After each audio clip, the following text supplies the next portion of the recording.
Hello, everybody. It is me, Awesome Homework Z.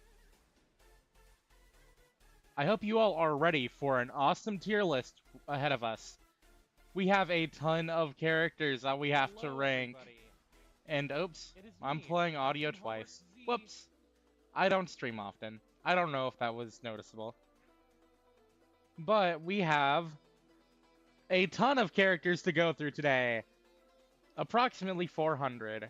And the object season characters will not be ranked.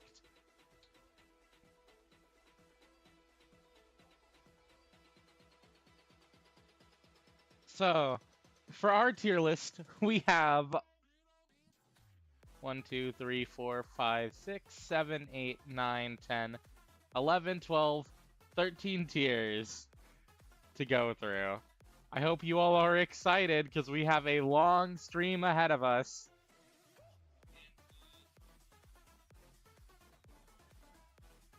We are going all the way to J tier.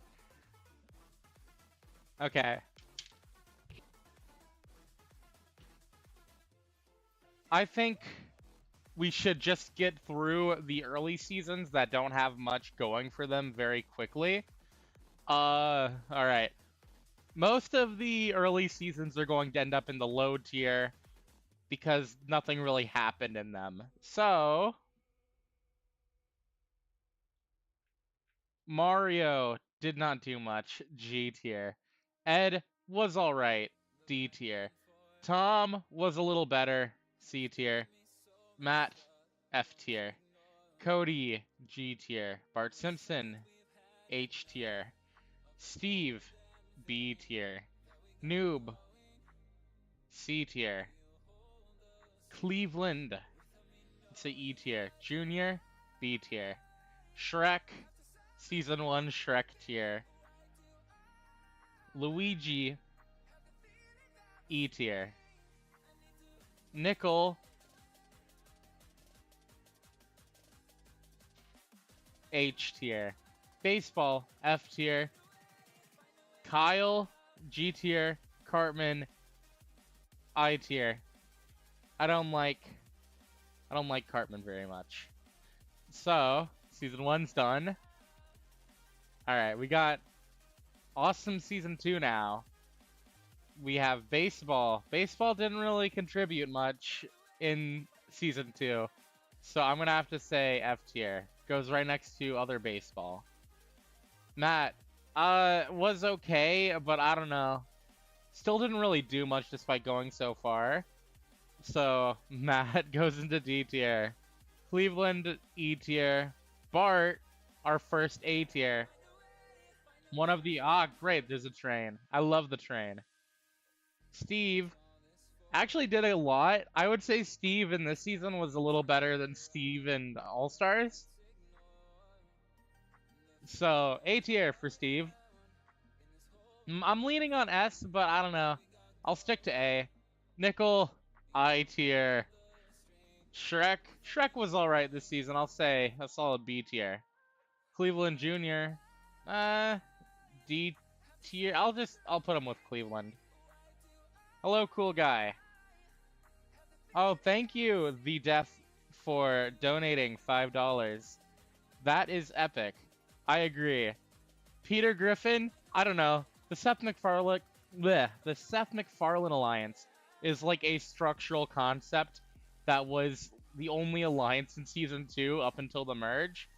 So I'm gonna have to say, solid C tier. Put him next to Junior and Cleveland.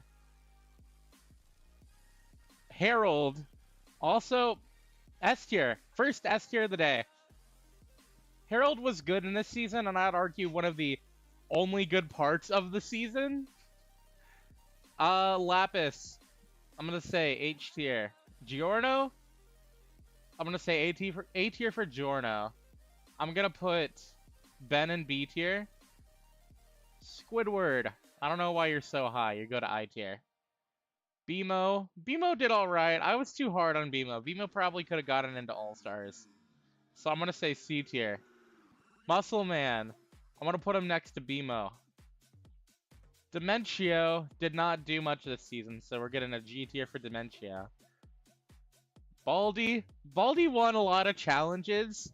Surprisingly, he was actually pretty good at them, and like only got out like the first time he lost. So I think that's funny. So let's say D tier. Put him next to the runner-up.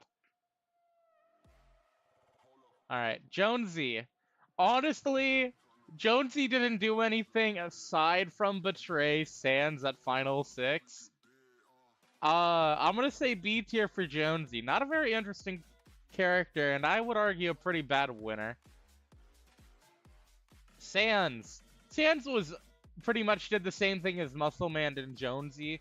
So I'm gonna put him with Muscle Man here. Shantae did not do much, so H tier.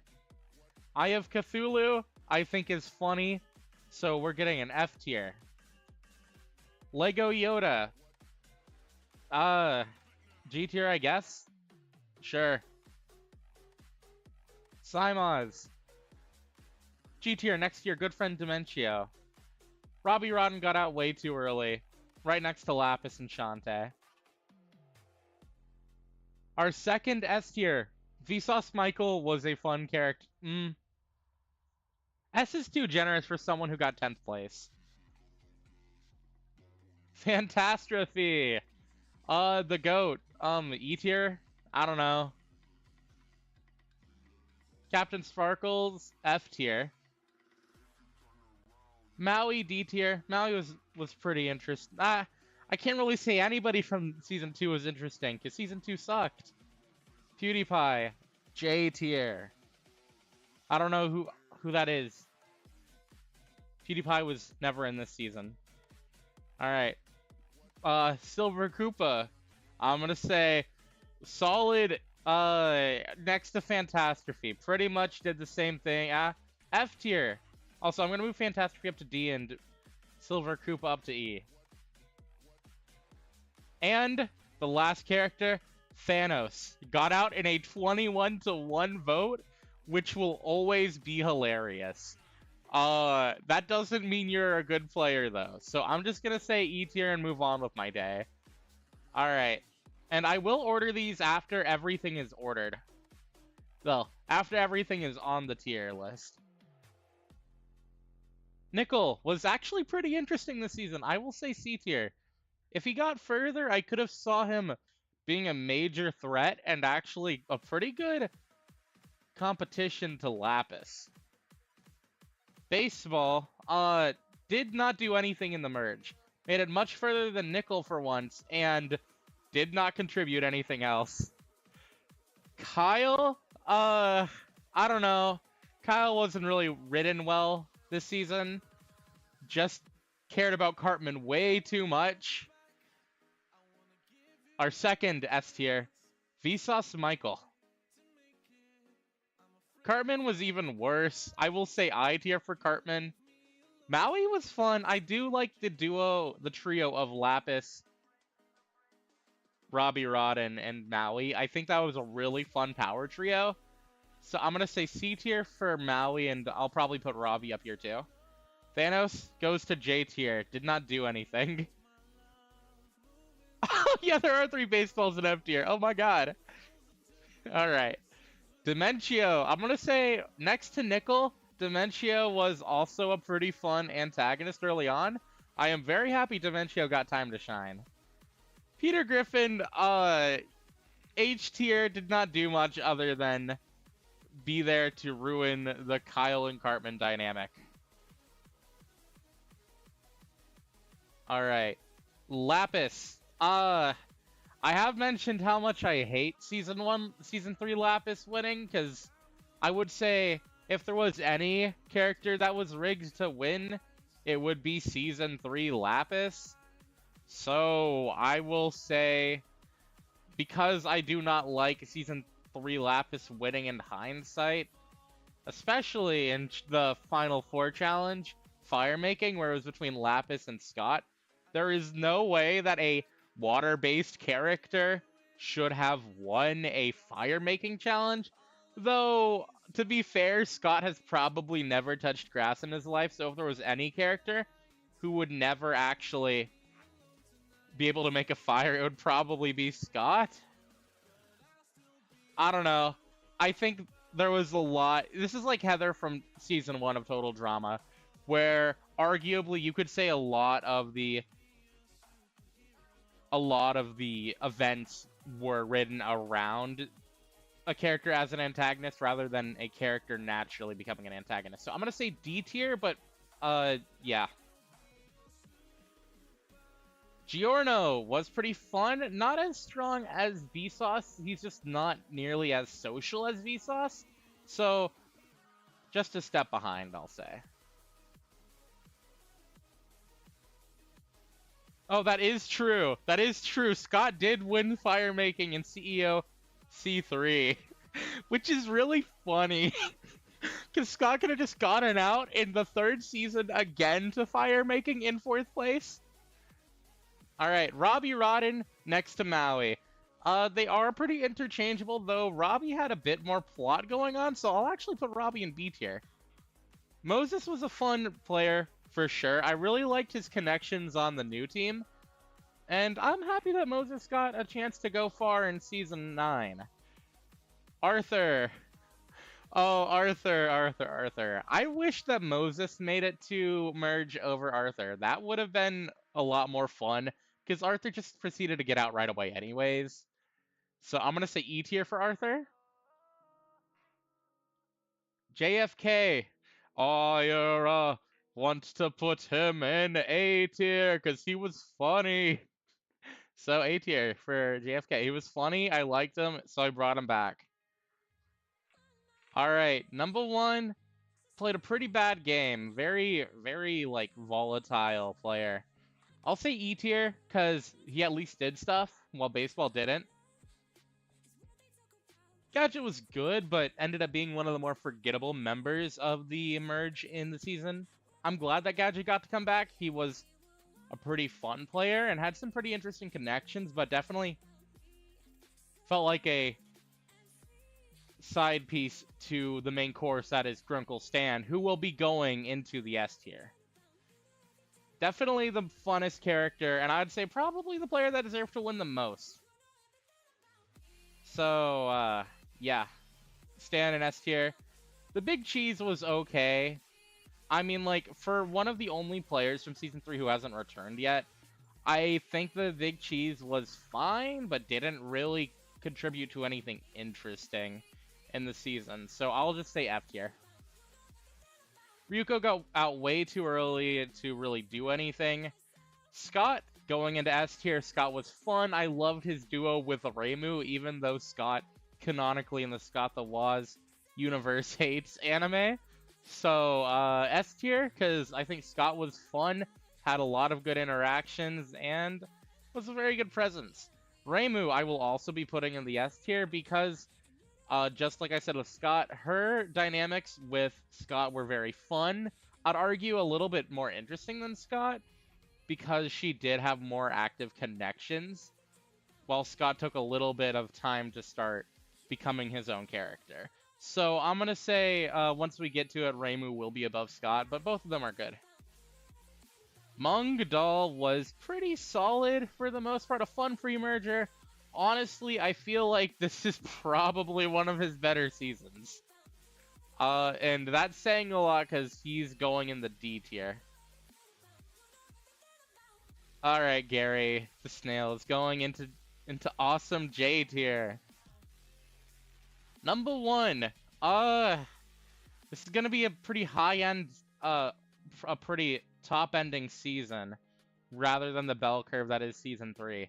So I'm gonna say B tier for A tier for Nigel. He was a lot of fun this season. He had some really good moments. My favorite of which had to be the, whenever he was on the bottom in the second team stage and he got, V and Vivian to turn on each other. Or Amity and Della and then V and Vivian. I don't know how it is, but like got the two alliances to flip on each other and got him and Mung out of a very tight spot.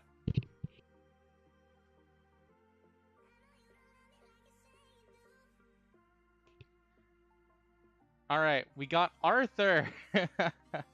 Arguably doing even less than his season 3 counterpart is going I tier. I tier, not J tier. Ryuko, pretty much same as last season, didn't get to do much in her time there, but at least she lasted a little bit longer. So it's probably a higher end G tier than season 3 Ryuko. Mungdal, it's hard to say if this was his best season because he was really just a number for Saimaz and any other vet that needed him. But, I mean, arguably he was important and he did get into All-Stars through this, but I don't know. I'll be generous and say C tier. Because I'd argue he is an important character, but, like, he was not that interesting of a character. Mario, H tier.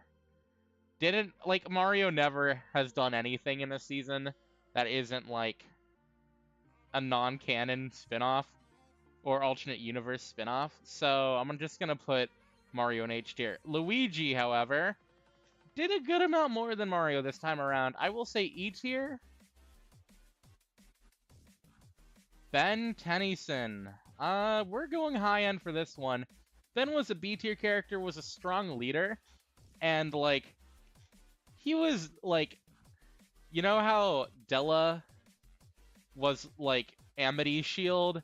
Ben was Saimaz's shield, and I think that just because, like, Della got further and did a little bit more, Ben is a little bit weaker. He was in consideration for All-Stars alongside Della, but in the end, he was just, like, there to be a shield for another player, which is fine. Lego Yoda, the J tier. Alright, Saimaz. I'm gonna say S tier. Saimaz was a fun antagonist among the couple that there were in this season. He did a lot, and he was like the ringleader of strategy for the veterans, and I'd say he definitely earned his spot in All-Stars, and I'm glad that I brought him back, even if it was for a silly meme. Omar the Octopus, our first double S tier of the show. I hope Bingo Bongo is still here. Let me look at the chat real quick. Oh, is Season 4 Mario worse than... I don't know. I feel like the Season 1 players are a little bit more spread out than they probably should be. Yeah, I'm gonna readjust this real quick. I do think that Mario did not do very much. Kyle did not do very much. Though I will keep the rest of them the same, because I do agree. Luigi down to F. I'll bring... arguably I like Cartman in Season 1 more than Cartman in Season 3. Hi, Tadija. Sorry I'm not responding to the chat. I'm not looking at it too much right now. I'm not trying to ignore anybody. I'm like... I don't have like a second monitor, so I have to like get my phone out and look at chat. I'm not trying to ignore anybody. Doofenshmirtz was a very fun player. I am going to have to say Doofenshmirtz is like D tier, but only because like he didn't get to do much in the merge. Mr. Mr. Incredible. Mr. Incredible is a fun player. Definitely an interesting figure in the merge with his heroic disposition. Okay, fine. I'll put Omar in an actual tier. Didn't have any, like, dialogue, so I'm gonna have to say I tier for Omar. Alright, Mr. Incredible B tier because I think he was a funny addition to the later end of the season.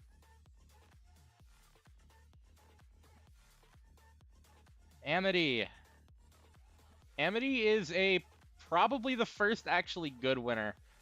I think she did a lot, though I would argue that she didn't really deserve to win over Madeline.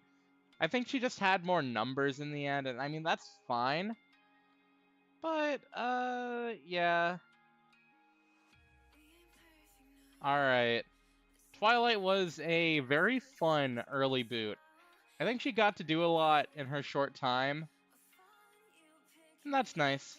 I like how she was blindsided. I'm gonna say D tier alongside C tier, actually. I think Dan goes in D tier at Doof. They pretty much played a very similar game, got out early in the second team phase. I do agree, Dementio should have been an All-Stars too.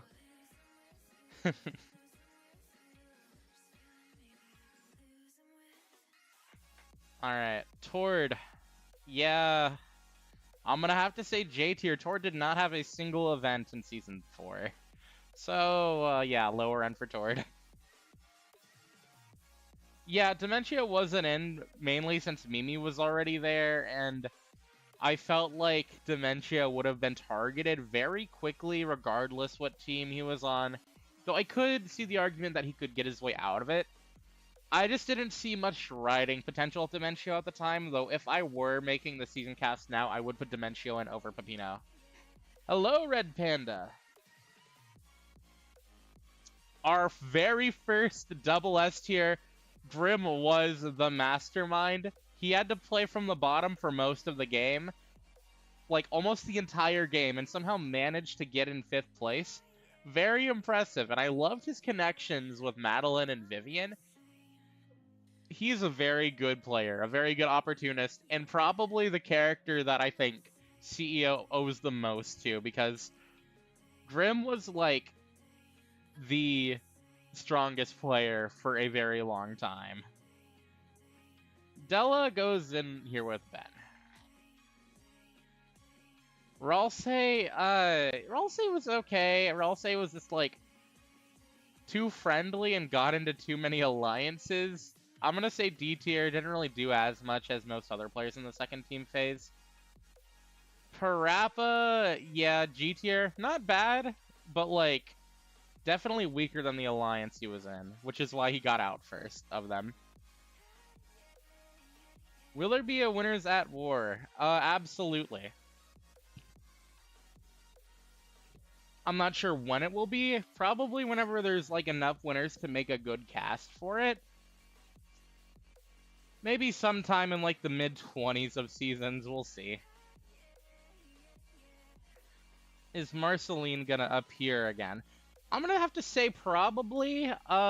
Everyone will appear again at some time, but if you're talking like a season before the Everyone is Here season, then yeah, I want to say Marceline will be there, but I'm not entirely sure when. If there's an opportunity, I would like to put Marceline in. Also, why'd you delete that message? It was a good message. Winners at War is the season where all winners compete. Alright, we got V. V is a very, very fun player. I'm gonna put her next to Twilight, but she definitely did a lot in her time on the season. It was sad seeing her go before the merge, since she was such a fun player in the pre-merge. I'm very happy I put V in. V is like one of my favorite players in CEO. Madeline. It's hard for me to say double S tier, because a lot of her game was codependent on Vivian and Grim. But she played a good strategic game off of Grim, who was a bigger threat. So I don't know. She owes a lot to the people who helped her get far. She wasn't the one who took the initial initiative to be a stronger player. I'm gonna say high S tier, but like we'll come back to her. Marissa was there all right. She did well. She had led the alliance. I thought it was really funny how the entire alliance turned on her, which is unfortunate because I love Marissa. So I'm gonna have to say I'll keep her in E tier. She was a fun player. Probably did about the same as Luigi. Vivian. I don't know. I can't really. Definitely not above. Also, I'm gonna move Ben and Della up to A tier. Vivian was good, but served more as plot development for Madeline. Which makes me want to say C tier, but she did do a good amount, so I will keep her in B tier. She was good. Knuckles. Where's V at? Did about the same as V, but I think was a little less interesting, but made it further, so I think it balances out. They are about the same. Hat Kid, yeah, a little weaker than Parappa, because Hat Kid was part of a larger alliance and never did anything on her own directly. So I'm gonna say H tier. She wasn't bad, but definitely left more to be desired. Phoenix got out a little bit too early for me to want to put him in C tier, but he was a good addition to the alliance. I will say D tier. All right, let me read the chat.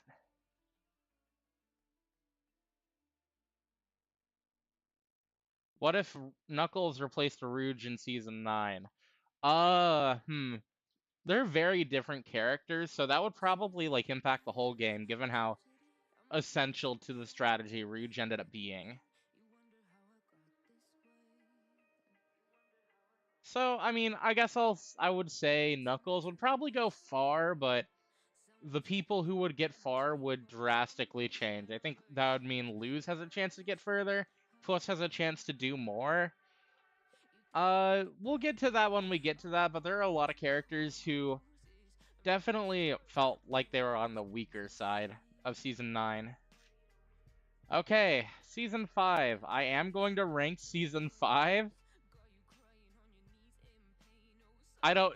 Just, like, keep in mind, this is going to massively, like, inflate, like, the E tier and D tier of the list, because most of them didn't really do anything. Did Greg and Papyrus make up? No, Greg is very bitter still. Charlie and Pim, I'm gonna say G tier, did not make it far enough to become a team that I'm attached to. Hitachi and Memorific Boy, if they were split up, I would put Memorific Boy in S tier and Hitachi in like G tier. But because they're together and I have to rank them together, I will say C tier. Nah, B tier. I think the iconicness of somebody literally dying on screen is funny enough to like not to like equal out. And Memorific Boy was really funny getting far for like no reason. I'll say S tier. Pantheon stalking going to J tier. I am not a fan of Pantheon stalking. I don't really want to dive into my reasons for it, but I don't like the anime. I regret putting them in, and I will be very upset whenever I eventually have to put them back in a season at whatever point. Mordecai and Rigby, they were fun, but I feel like they're getting carried by how iconic they are.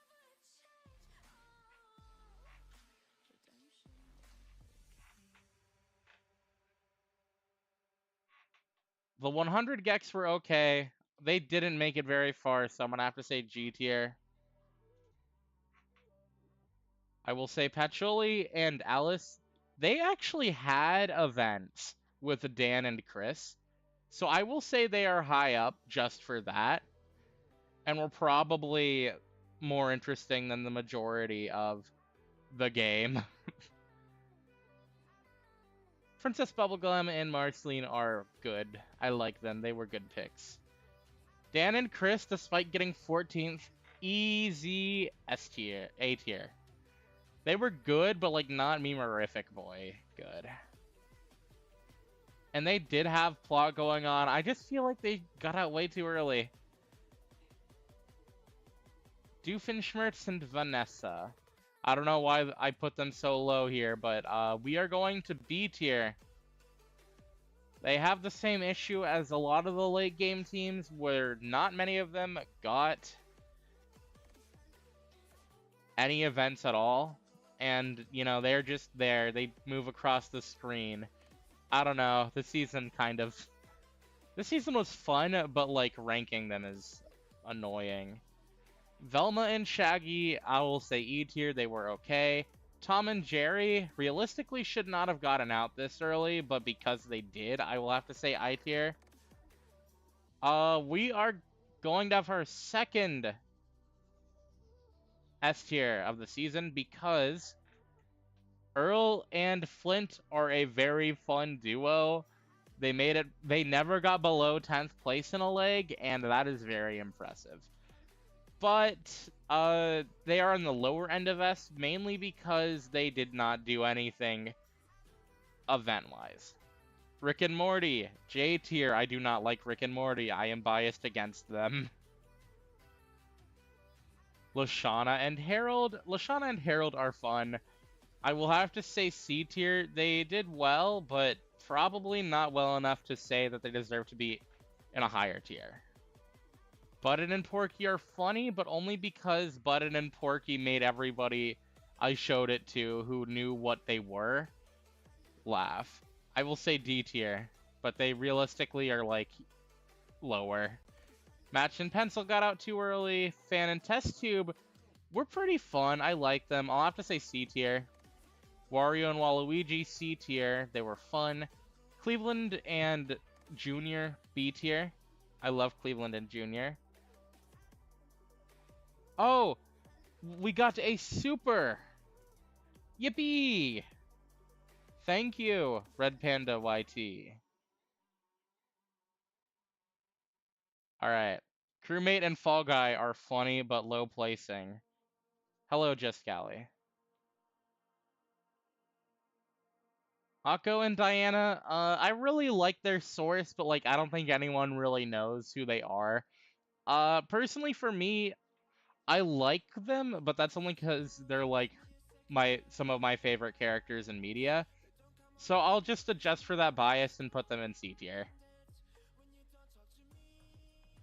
Megumin and Aqua were fun. I like their inclusion. It was kind of fun writing their placements, knowing that like Megumin is useless after she uses any magical abilities. So that's kind of fun. That's how they got out, and I kind of like that. Nagito and Kokichi. They... I don't... how do I rank Nagito and Kokichi? Like, they were funny. Oh, wait, yeah, they got in a plane crash in the DuckTales lake, and I thought that was hilarious. I'll put that in B tier. Sarah and Joe were fun, did not do much. We have our third J tier of the list. Litigator and Scapegoat are people nobody knows, and they did nothing. They probably should have got out in the first round. Yan Kyo. Very funny, but that's because it's an in-joke, and I like in-jokes. A tier. They kept doing really badly, but got 5th somehow. Oh, the reason my Markiplier was replaced with PewDiePie is because PewDiePie, I do not like very much after he said the N-word thing, and from what I've been told, he makes a lot of somewhat racist-y jokes. Like, the whole T-Series thing ended up being, like, a really weird thing. I don't know. I don't like PewDiePie, but I do like Markiplier. So I was like, I'll put Markiplier in instead. As much as I would love to put my favorite Breaking Bad duo in the SS tier, I unfortunately have to put the two in A tier, with the other far-placing late game boots. They were fun. I like Jesse and Walter. They need to come back for an actual season, and I've been trying to put them in any season I can. Mirage and Syndrome were okay. E tier, the only H tier so far. Knuckles and Rouge are alright, did not go far enough to get any higher. Franziska and Manfred. They actually did a lot, surprisingly. They were really funny antagonist characters. I'm gonna say S tier. Fantastrophe and Silver Koopa. We're gonna put them in the they got out really early tier. I'm gonna say F tier with Knuckles and Rouge. We have Darwin and Gumball, who were the winners and the last additions to the cast. They will be going into S tier because they are fun.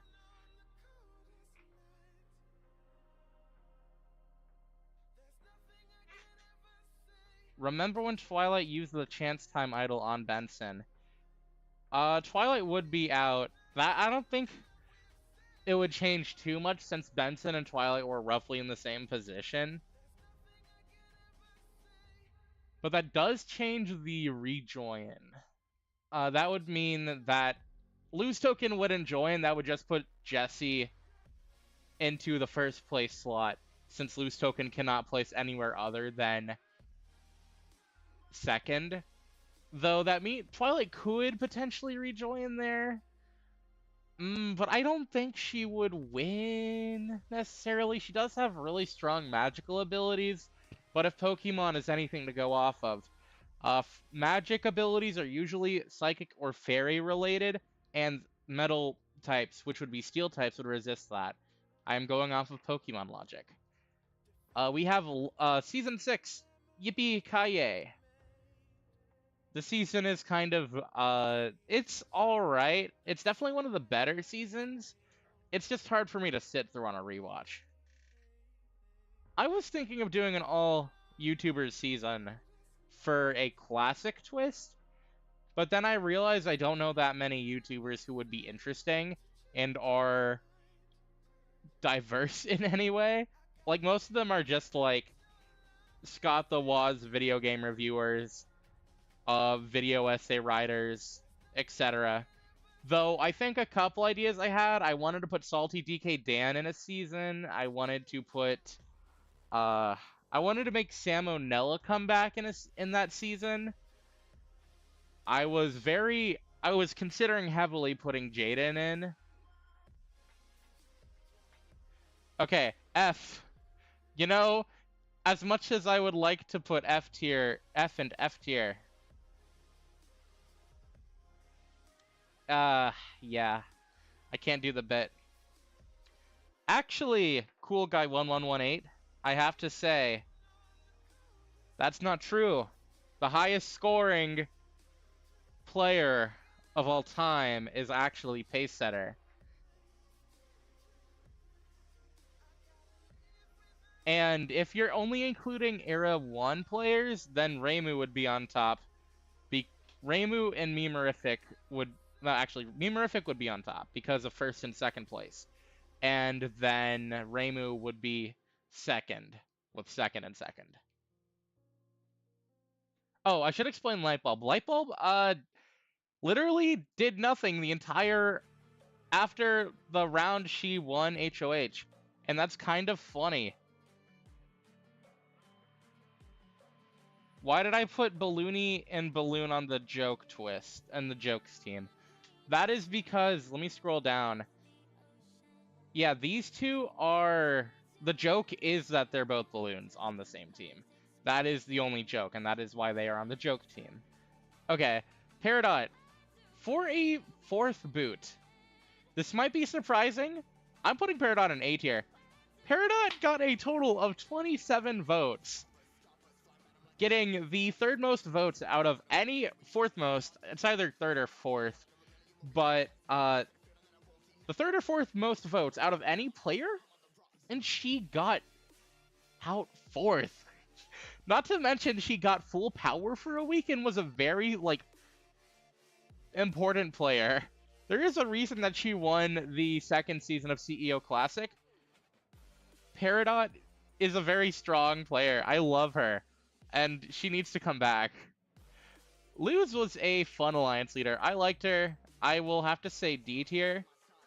Goro Akechi was a very good strategic player. Played very well off of Sticky Lou and Puff Puff, who were other dominant players. So I'll have to say A tier for Goro. Gru, also going up high. I'm not going to say higher than B tier because Gru got out early after rejoining, but he was a fun player. I liked him around, and I am happy that I brought him back for Season 12. Is Luz going to appear again? We can see that. I could see that happening. Chris McLean. Chris was fun, but, like, he tried his hardest to play up the Agent of Chaos role. Like, he was kind of hands-off, and his strategic game was a little bit worse because of it, so I can only really put Chris in B tier right now. No. I'll say A tier. Chris was good. I don't think S tier or double S good. For a 7th placer, I tier may seem harsh, but Linguini did nothing other than be an annoyance to Sticky Lou. Burgundy. Burgundy being the sole rep of the Girls Alliance, getting this far. S tier's too nice. I will have to say B tier. Her social game was good, but it was clear that she was not a main character in the story. Rowlet. S tier for Rowlet. Rowlet may not have had very many strategic options. Rowlet may have been a weak player, but by golly, was he a fun addition to the cast. He got far, somehow, miraculously making alumni, somehow winning and taking out the biggest strategic threat in the game. S tier for Rowlet for sure. I am very, very positive on that. Sticky Lou. Definitely not as strong of a winner as Amity, because he did get out. He was voted out. But Sticky Lou was a fun player. I will not say double S, but I do think Sticky Lou was a very strong strategic player, had a lot of fun interactions in the cast, and I think he was, like, definitely up there in my favorites, though I am trying to account for possible bias because at the time I really liked Sticky Lou as a character. So yeah, Sticky Lou's S tier. I would have a hard time ranking him any lower. He was a good winner in my opinion.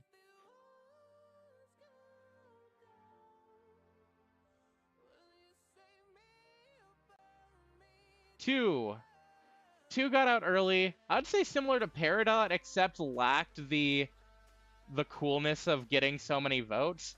I will say I'll move Luz up to C tier because I think she should be higher. But yeah, 2 is D tier. Charles. And with that, we have our second double S tier. Every time I rewatch the season, I like Charles just a little bit more. A big W for Trunko, recommending such a good character, but he is like the definition of an underdog. You know, despite his, like, not very smart demeanor, I guess, despite not being very smart, Charles got very far and was a very likable player, especially in a season full of jerks. Like Sticky Lou, Puff Puff, Goro Akechi, Chris McLean. He was like the light at the end of the tunnel. And it was thematic that that tunnel's light got caved in, or the torch was snuffed, or whatever metaphor we have to say. Charles was great. I would say he would have made a better winner, but I am happy with Charles, how he did. Mama Coco. And we have our third double S tier. Okay. Mama Coco is a funny bit addition. I think CEO Classic did the funny bit better than Mama Coco. Bingo. Pretty much the same as Rowlet, except Bingo was like a challenge beast for no reason. No actual reason. Bingo had as many challenge wins as Chris McLean did, I think. I might be wrong on that, but I don't know why Bingo won so many challenges. Rowlet and Bingo were a really fun duo. I really liked both of them. They are hilarious.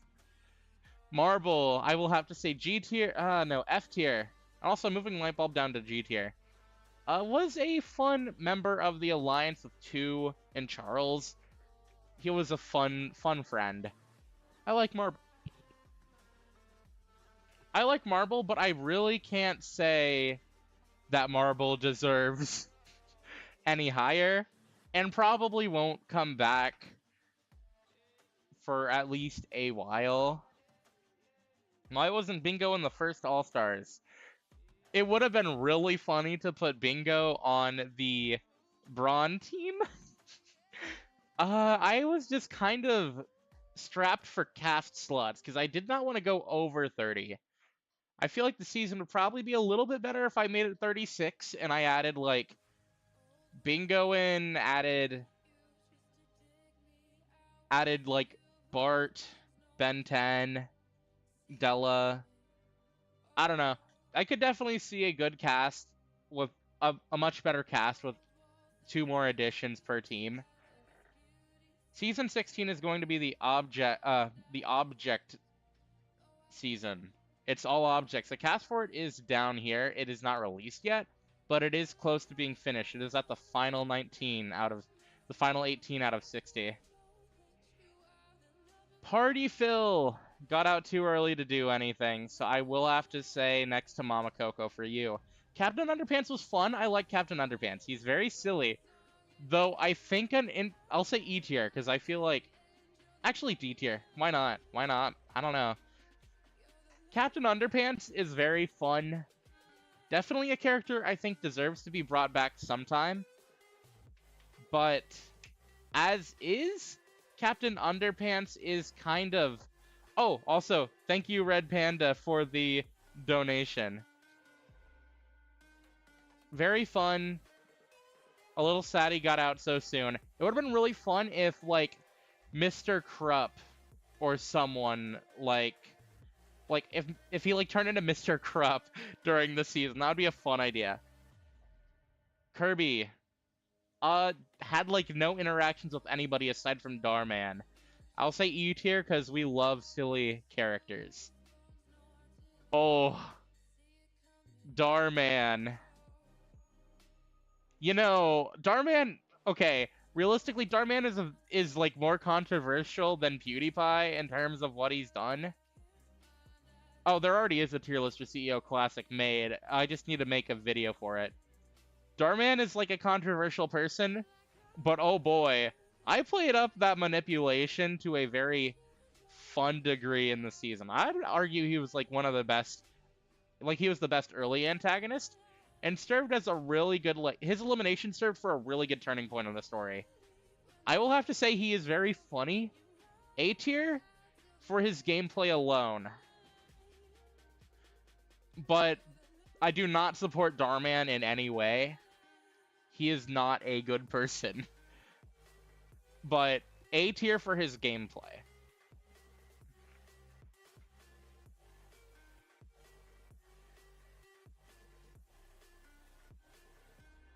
Marcy.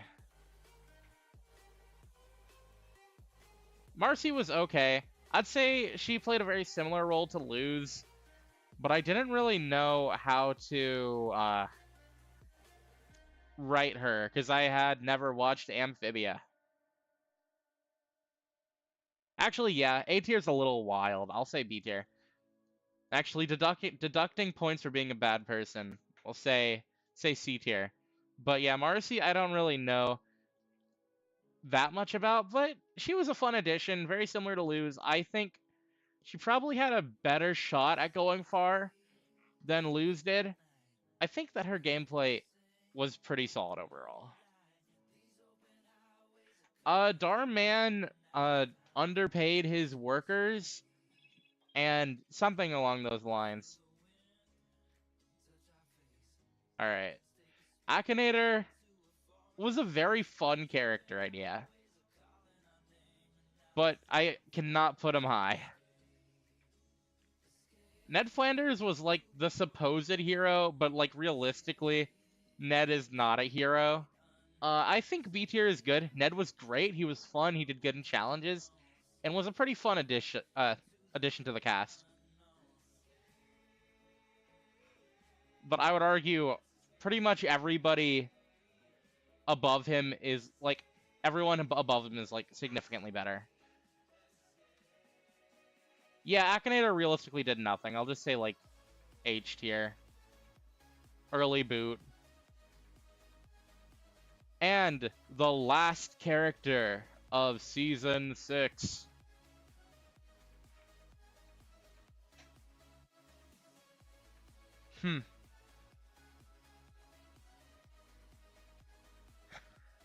I don't know.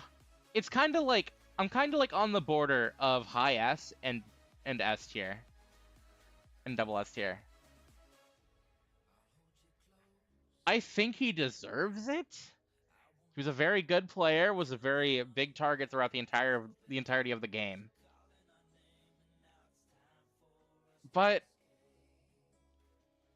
S tier or double S? I don't know.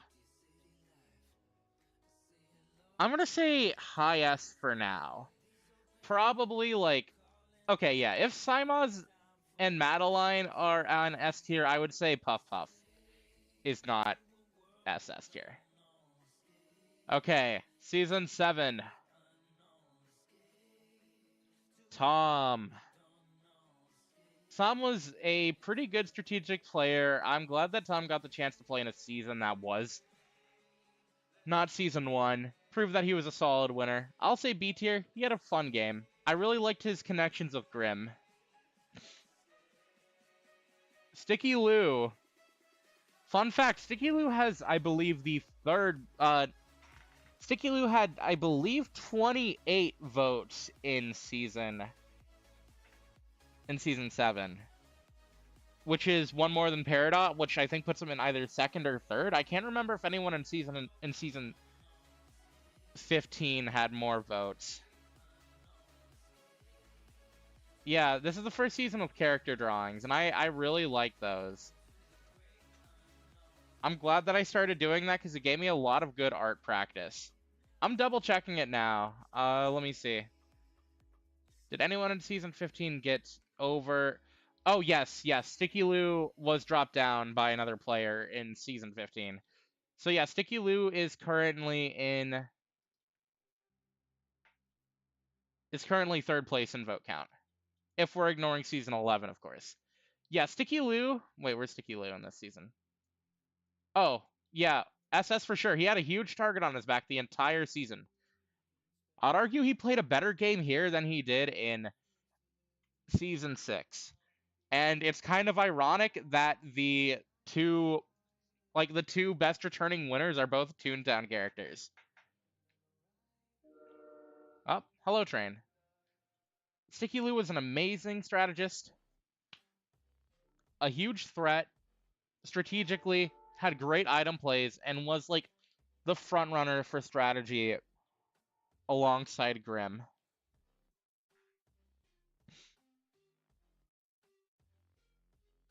Simaz, unfortunately got out too soon to do very much. I'll say F tier. Harold. Oh, I really liked Harold's alliance with Flint. That was very nice. Does not put him up to S tier, but he was a fun player in addition. I'm glad that he was there. Nigel got out too soon, but did a good amount in the time he was there. Actually, Simaz G tier. Did not do anything while Nigel at least had stuff going on. What can I say about Season 7 Grim other than double S tier, baby? Grim, very high up. I don't know if I like Season 7 Grim more than Season 4 Grim.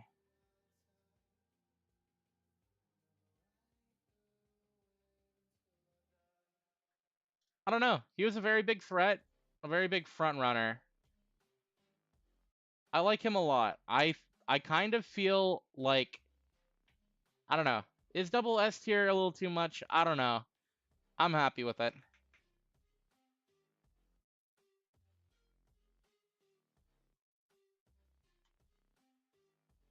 Nagito. Nagito was funny.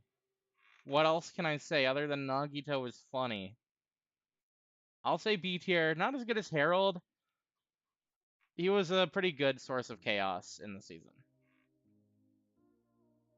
Flint. Next to Harold. They pretty much played the same game, honestly, but they are good. They're a good duo.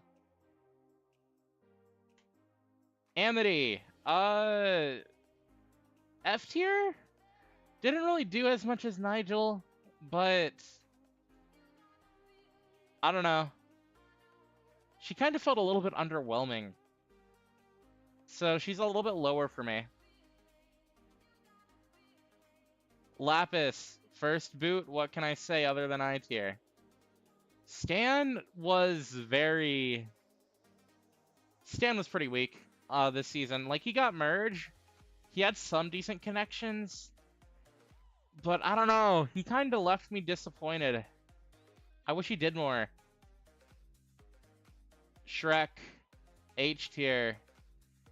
Sans, however. Sans has to be like one of my favorite returners here.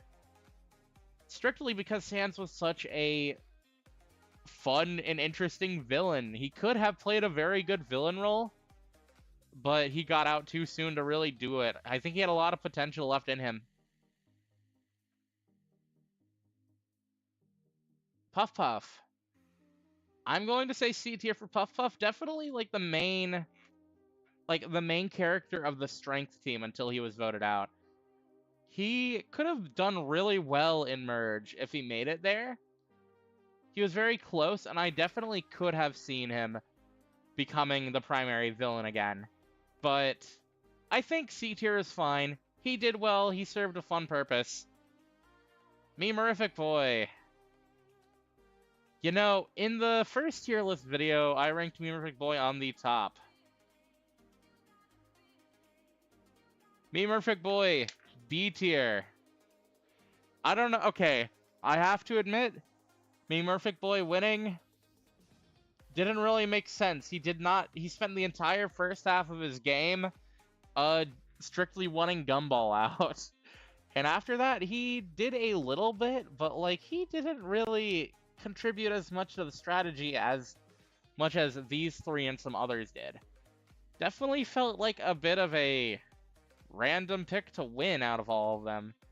I think, like, he's not bad, but he's kind of, like, I don't know, an underwhelming winner. I will argue that I think Reimu should have won that jury. I don't know. The social connections are really what matters, and I guess Memerific Boy did have better social connections, but I think Reimu was just a better candidate to win overall.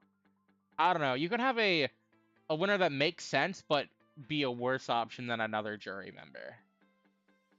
Jonesy, H tier. JFK. JFK was okay. Just not as interesting, a little underwhelming, which is why he's going to rank next to Amity. Gumball did not do much other than be hard targeted by Memerific Boy. Glass. I tried to write Glass like an interesting villain. He really wasn't. D tier. I feel like he was an awful winner. He did not, like, an awful villain. He did not need to serve the purpose that he did. He should have gotten out way earlier.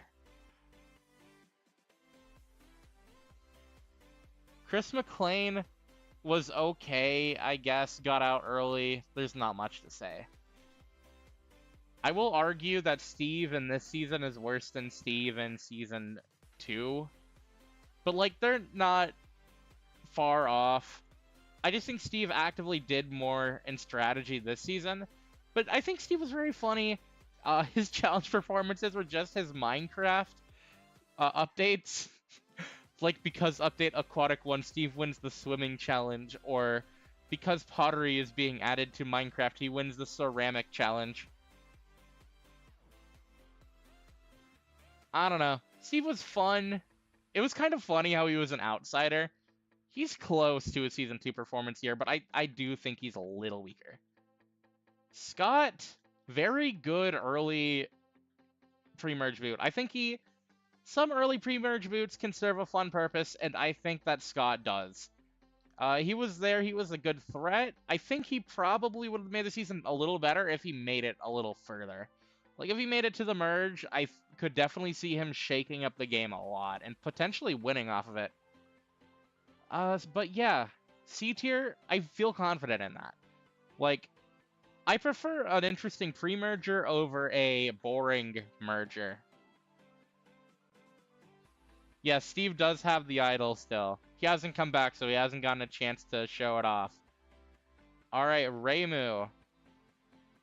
As much as I'm saying that Reimu was a better winner than Memerific Boy, I wouldn't say she's higher than S tier. She was fun. definitely showed a stronger social game and performance than her first outing. And I'm happy that she got the chance to go far again. She was a lot of fun to write.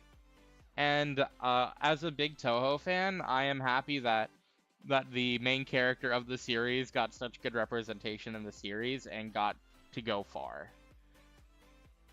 Twice. Mungdal. No. Mungdal was funny, at least. Versus all these people who didn't do anything. Yeah, I'm gonna say E tier. Mungdal was a very funny character. So, I'll say E tier. He didn't really do very much in strategy, but, like, he kept choking at the worst moments. So, yeah, E tier. Oh, yeah. Matt, I don't know. Boring. I can't really... At least Lapis tried to save herself. Matt didn't. At least Lapis did stuff. Matt was just useless the entire time. Madeline. Okay. Madeline definitely, if she didn't get out so early in the merge, she would have been a very strong contender to win. Especially being more likable than Grim. I feel like if she definitely could have won had she not gotten out when she did. It's a little sad that she got out, but not A tier. I'll say B tier. Yeah. Shadow Jr. He came back with a vengeance.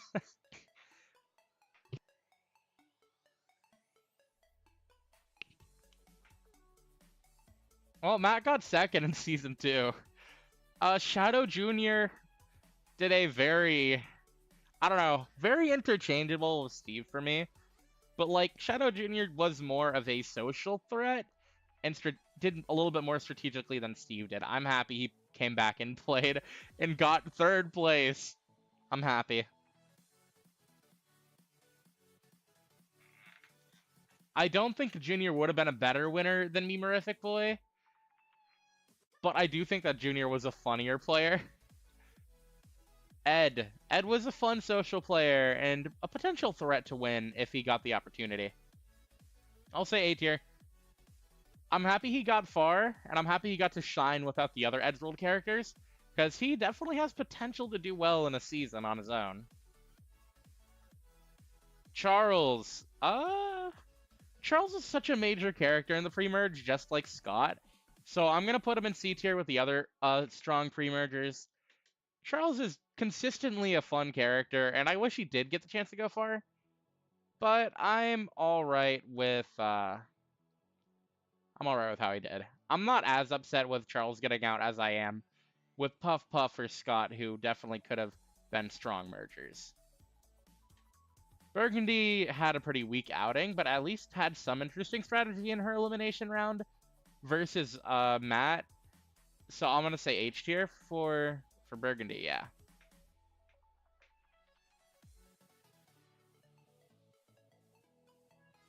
Okay, now we're moving on to Era 2. These characters have not been ranked yet. Puss in Boots. I'm gonna be honest, Puss in Season 8 was better than Puss in Season 9. I'm gonna say B tier. He was a very good pre-merge. Put him next to in C tier, actually. Strong pre-merge outing. Could have been a major threat in the merge, but I think his elimination really set up the tone for other players like Glassy. Gumball Cookie kind of felt like he was just there the entire season, didn't really contribute much. F tier. Fred. Fred is the human golden retriever, but he did choke at the end by taking Yarny to the end over Saul. And, I mean, I could have seen Saul maybe winning that jury, but, like, he fumbled the bag. He was a fun player, but didn't really have as much strategic potential.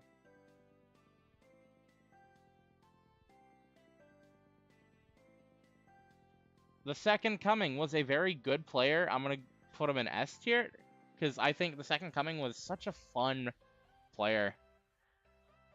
Very likable and charismatic, and probably could have won.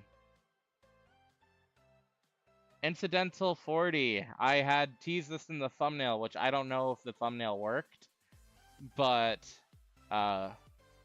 you know, double S tier for the second for incidental 40. All right, but no, bad first boot. Fenneco did good, but she didn't really pop out here as much as she did in All Stars. I will say B tier.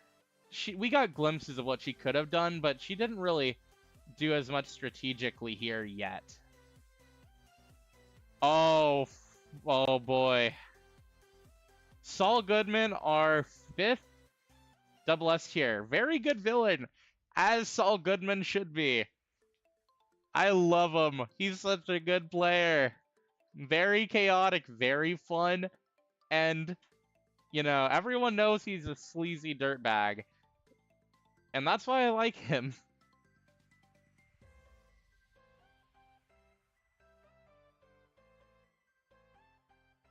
Gret. Gret was, she did a good amount in the pre-merge, but nothing really notable enough to set her apart from others. Brittany was invisible, I tier. Penguin! Let's get Penguin up there. Not S tier. Yeah, where's Fred at? I'm gonna say a little better than Fred. Peng was a fun player, but I think that he lacked the strategic ability to put him in S. Like, he was fun, but he was not winning. He did not go nearly as far as... he did not do as much to deserve a win, but I liked him. I thought he was a fun addition. Marks. Marks was a fun villain for the early half of the game. I do like how Saul managed to get the target off of himself by provoking Marks. Like, I think that it's amazing that Marks got to the merge. I loved his performance. I will say S tier, despite being an early merge boot. He was such a major part of the game, and I'm so glad that Marks played here. Okay. The awesome object team. Party Hat is, like, pretty much a little bit better. There's just the alliance of the goofballs with, like, Meme, Whole Wheat Bread. Like, there's a lot of people who are just whimsical and fun that didn't really contribute as much. I wish that this cast had a bit more diversity in the object department, because there could have been interesting objects that shook up the game. Like, I could have put, like, Boat or Baguette here for a Bodo slot, and probably would have done more, but I think Party Hat was the least egregious of the additions that I wasn't that fond of. Because I like Party Hat and Bodo, and I think that there's nothing wrong with, like, a character that's super happy most of the time. But the issue is kind of that we have multiple of those types of characters on this team, with Craney, Whole Wheat Bread, whatever.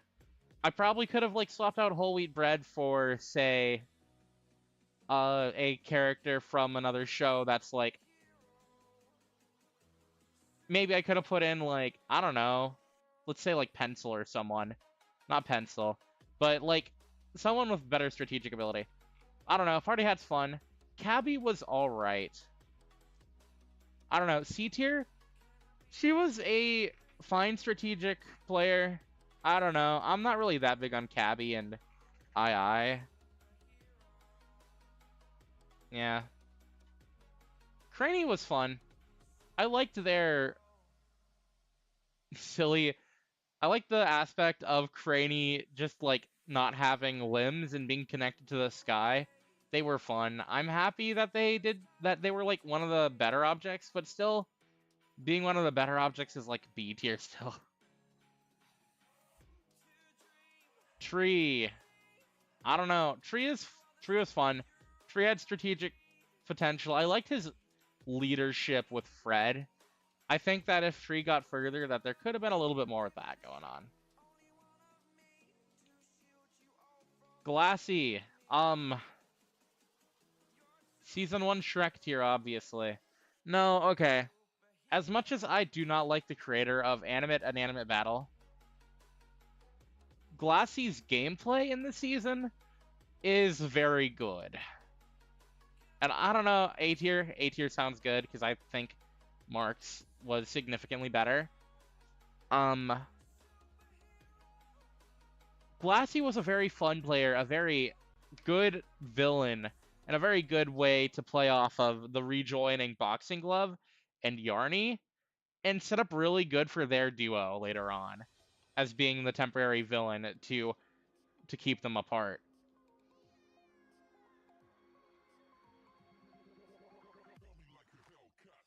Oh, yeah, awesome. The music for Azoka Salt is playing in the background now. Awesome. Cool. Fitting timing. I'm playing a no copyright sounds playlist in the background, so yippee ki Pirate Hook. Why am I scrolling up? You sucked. Pirate Hook is fun in Shovember, but just didn't really get the chance to do any much. Meme. Meme had some pretty was like had strategic potential. I'll say B tier with Craney. Okay, actually, I'm gonna say B tier for Cabby and Tree actually, and I'm gonna move Meme down. Meme was okay, but just kind of fell into the background, which is interesting because I had to draw this entire asset. Like here, I will put it on the screen real quick if I can find it. So I don't think anyone ever noticed all the small details for Meme's asset. But here, let me. All right. We got here's Meme. If you notice, I had to draw. I like drew the entire background from the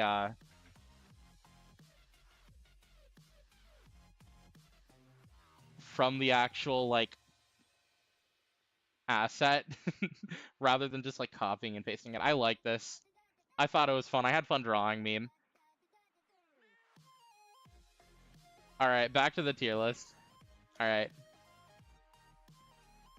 Okay, let's see. Ice Cream.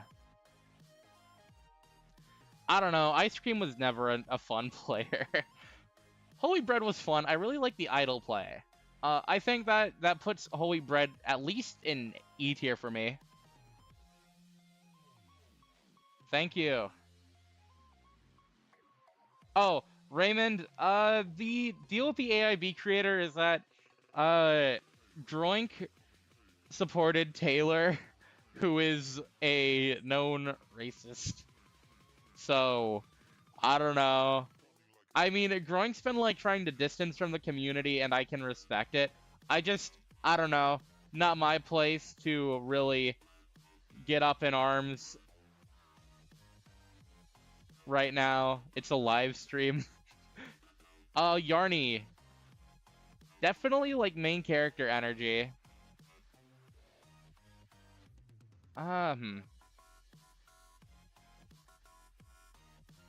I feel like Double S is a little bit too...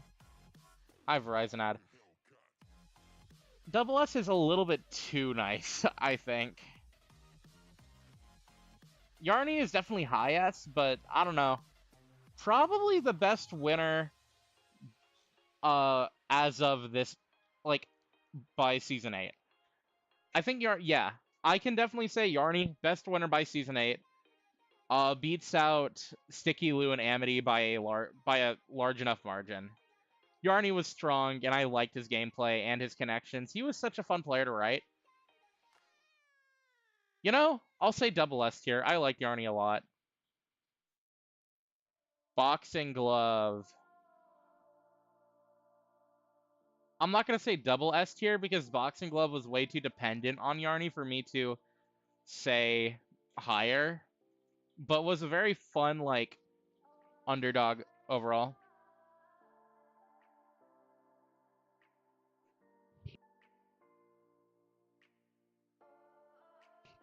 Ryuko. Finally getting a good run and then getting out first in the merge. I don't know. A little sad. She did a good amount. I wish she got the chance to do more. But, like, the season was so heavily dominated by, like, Rouge and V and Dementio that it was hard to really notice anything anyone else was doing for the majority of the season. Hello, Penguin. Okay, Puss. Yeah, I'm gonna stick by what I said. Puss is way worse in this season than season 8. Puss is like, I don't know. Honestly, Puss only got far because I was like, Puss should probably get far in a season, but really didn't do much for the majority of his run. I'm gonna say F tier. Very disappointing for a alumni member. Lose. Lose could have bared to go further. I would not have. Yeah, she deserves to get a good run in at some point, and it's a little sad that she got out so soon, but you know, it's alright. Some returners are bound to be bad multiple times. But I could definitely see Luz being good in another season because she's such a social person. Cody. Cody was surprisingly a lot of fun. I actually really liked his dynamic with Ryuko for the most part. I'm glad he returned. Cody was fun. I liked him. C tier. Alright. Sorry, Yarny. Yeah, Rouge was such a dominant player during the season that it's hard for me to not give her double S tier. I wouldn't say she's on the top of the tier list as of right now, but like,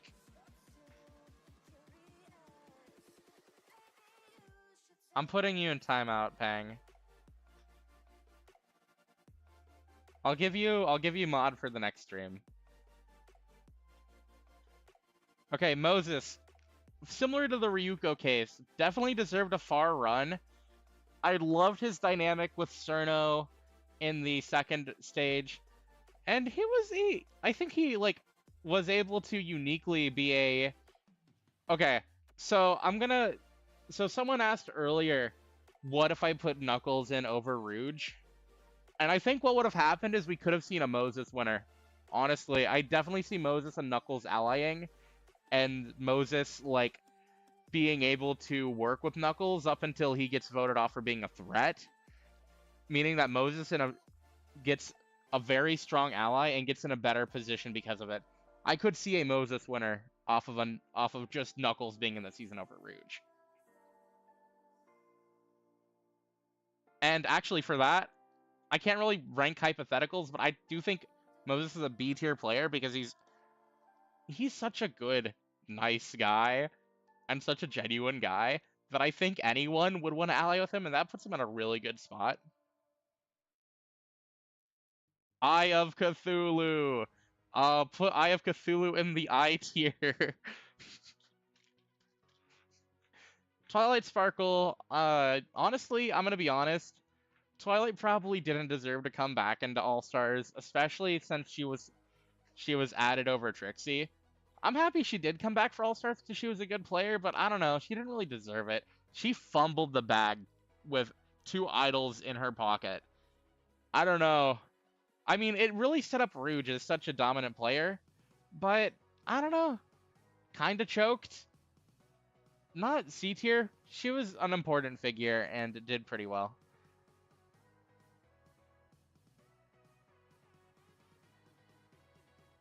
Button. I don't know. The Derpy Doofus saga was a time and a half. But I would say Button is actually an S tier player. Very, very fun. Had a lot of good interactions with Dementio and was kind of like the protagonist for a little bit while other people were getting their footing. I really liked Button in this season, and I would be happy to. Button was actually a cut for All Stars, and I did think that V and Button both coming back would be a little redundant, but I do like their a little duo, and I do like Button's connections, being kind of on the outsides of the other vets around him. I could have seen Button winning, as annoying as it probably would be for a lot of people, but I don't know. Button was a fun addition. Dan is always a fun addition. I will say B tier because Dan was funny, and I liked his beef with like 2 in Pepino. I wish Dan would get merged sometime. Dementio. Where is Dementio going? You already know. Double S tier. I don't know. How do you have a character elimination series with Dementio in it, and Dementio isn't a major player? He is, I don't know. He's always fun to write. He's very chaotic. Should have been in All-Stars. I like him. I don't really know what else there is to say. Dementio is just really good. The game kind of like was written around him. Button was better than Fang. Oh yeah, that's true. Okay, Noob. I don't know. Noob didn't really do very much. I'll say G tier because we haven't had anyone in G tier last season. Two was fun. I'm glad two did pretty good. Like I'd put them in C tier because I like their gameplay. I don't really know what else there is to say. Two probably could have gone further, and if two did go further, they might have won. I don't know. It's hard to say, but they're very likable and definitely like one of my favorite Object Show hosts. Oh, you know what I should have done for the Object season? I should have replaced like whole wheat bread with like a host or something. I could have put like Blue Planet in. That would have been funny. All right, we have V. Okay. V is S tier because, well, very high S tier. But since she's so, like, dependent on Rouge for connections, it's hard for me to put her in double S tier, especially with how much more prominent Dementio and Rouge really were. But she was incredible this season. I love V. She definitely is, like, top 10 players just individually. Hey, Ice Cream, you can go next to your good friend Ice Cream.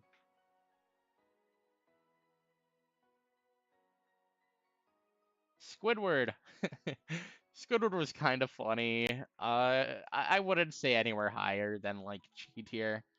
I think Cartoon Elimination Order Classic really does show the like little bit of potential Squidward does have, and I'm happy that Squidward did well in CEOC 4 because I think he was a lot of fun there. And I don't know, Squidward doesn't really have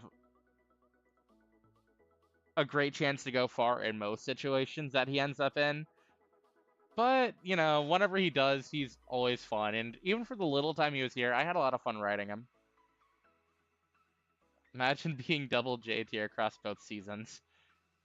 Rookie. Rookie was likable, but kind of fell a bit short with the issue of, like, most like newbies who made merge kind of fell into the background a bit. And this definitely applies to Rookie, who was much more prominent in the early stages of the game with his connections. So I will say B. Are there seriously no Season 9 players in A tier? I don't know. I wouldn't change it right now because, like, Rookie was not that strong. I'm happy I brought him back so he could get another shot. Okay. You know how I said that a good pre-merger is better than a bad merger? I think this really applies to Yakko. Like, he was, like, the main character for the most of the pre-merge. And, honestly, I think he played better here than he did in Season 14. And that's a little surprising to say, but honestly, he was such an important pre-merger. His elimination really did let the vets get the edge on the newbies here. If he did make merge, he probably had, like, a very solid chance of winning.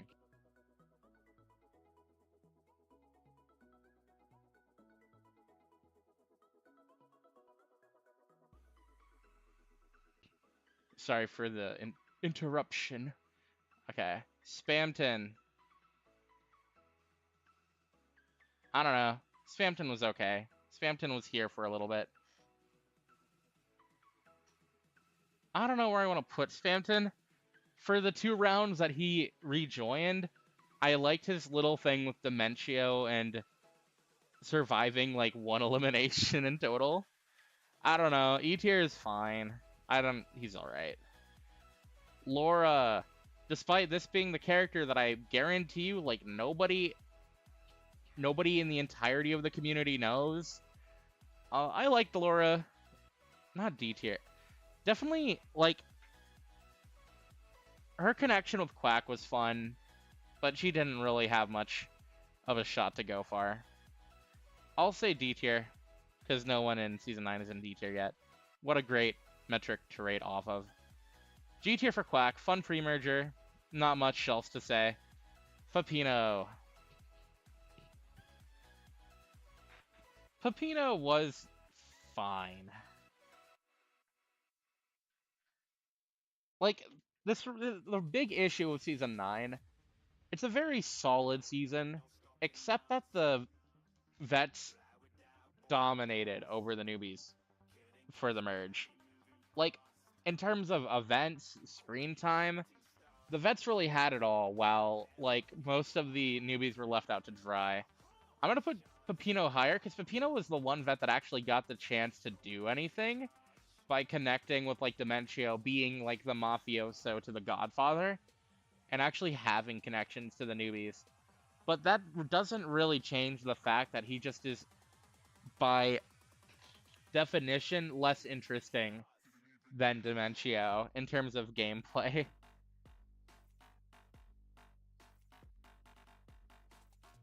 Miss Frizzle, she didn't really have any notable interactions, unfortunately, but she was a fun addition that just didn't get the chance to shine.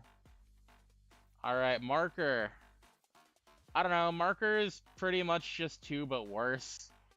I'm gonna say D tier. Like, not bad, but, like, not good. Like, I'm glad that Marker got to merge and all, because I like Marker, but he didn't really do anything interesting for the most part. I think that he could be a fun player that gets far, but I don't know. D tier just seems fitting.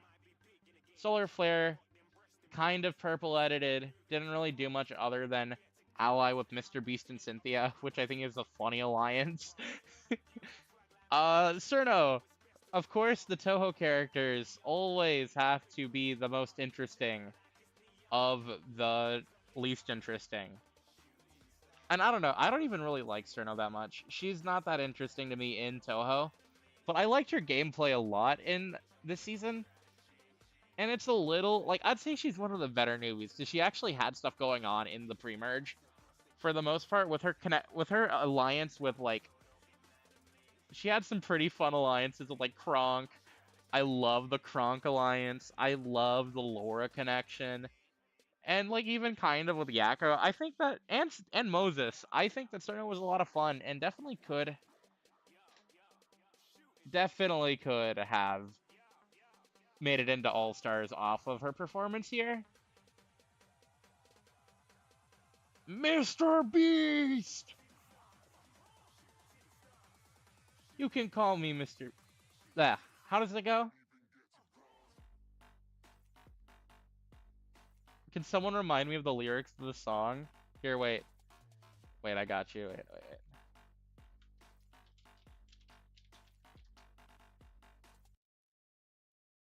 Alright, we have to have the proper music. This rap battle is brought to you by Keeps. Oh shit! This rap battle is brought to you by Keeps. Rap battle.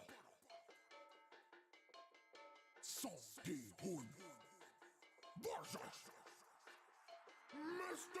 Beast. Welcome to your final test. I'm Mr. Beast. We can scrap the S because I've never missed a beat. Yeah, we can scrap the S because Mr. Beast is going into the S tier. Alright, we'll listen to this for a while. Alright, Mr. L. He's called Mr. L because he takes L's. Also, I'm changing this. L tier. Not because I'm putting Mr. L in here. Mr. L was funny.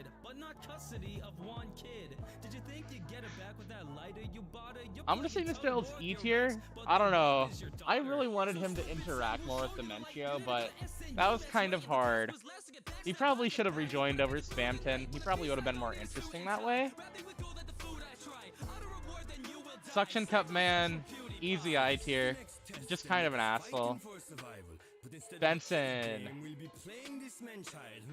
Benson was like the most interesting newbie aside from like Pepino, I guess. No, I'd argue that Benson was probably more interesting. Wait, what am I saying? Mr. Beast is right there. But no, Benson was fun, though I do feel like I should have put Benson in over Mr. Beast.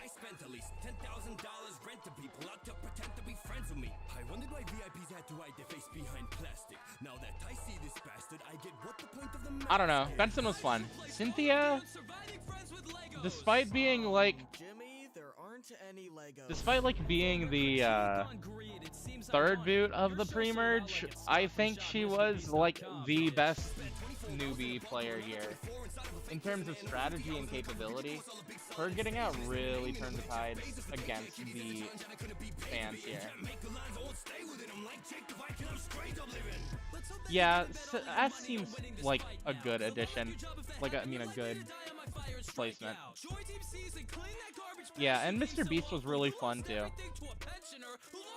And Kronk. Kronk was fun, but I don't think he really did very much, so I'm gonna say B tier. Okay, no more Mr. Beasts. We're done ranking Season 9. Mr. Beast!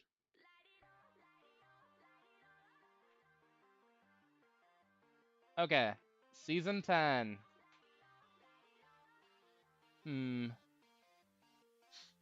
Tom. Tom was a fun player. Just didn't have much really going for him after Giorno got out. Or did he get out before Giorno? I can't really remember. I don't like Season 10 that much. Maya Fey. Okay, I get to go on my Season 10 rant. Season 10 was really boring because it had an alliance of like 5 people who did nothing the entire time. Like, they're just the Nerd Alliance really ruined CEO 10. And I think Maya getting 5 votes and nearly beating Pacesetter is kind of a big indication that CEO 10 is flawed. I don't know. Not awful, but like, she had some fun moments, but I don't know. To be fair, she's probably one of the most interesting members of the Nerd Alliance just because she had better connections than most of them. Like, I think the absolute hatred of Maya is a little bit unjustified, but like, I don't absolutely despise her or anything. Because I love Maya Fey, like, in Ace Attorney, but she's just okay here, which is kind of disappointing, but I don't know. Papyrus. This is the only cast where Papyrus will ever do good, I'm afraid. But because he did good here, I will say S tier. He was very funny. I loved his inclusion, his connection with Pacesetter, and I don't know. Papyrus was great here. I loved him. He was funny. That's kind of what matters the most. Giorno, Giovanna, I'm gonna put with Tom. Giorno did okay here. Probably would have been more interesting if he made merge. James. James was a very fun player. I'll say like C tier. I think he was had a good amount of potential and was very funny, especially with his beef with King DDD. I'll say C tier. He was fun. I liked him. Firestarter. I'll say B tier. Firestarter was a pretty big figure on the Blood team in the pre-merge. It's a little sad that he got out in 13th place, but it definitely really set the stage for Pacesetter to take over. I liked him a lot. I liked his inclusion. I think that he has potential for another season without Pacesetter, but for now, I would say like B tier is good. Baljeet. You already know where he's going.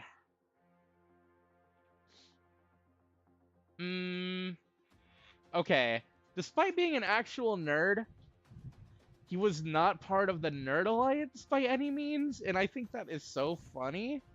Because, like, Balji was a lot of fun. He was a very strong player and definitely had potential going very far.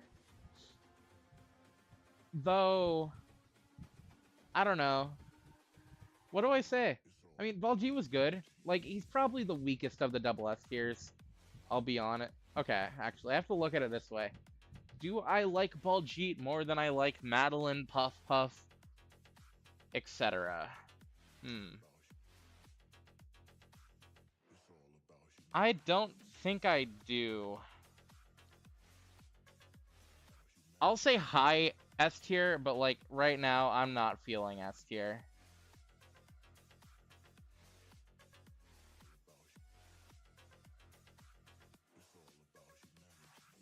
Greg was fun. I'm glad that he rejoined somehow.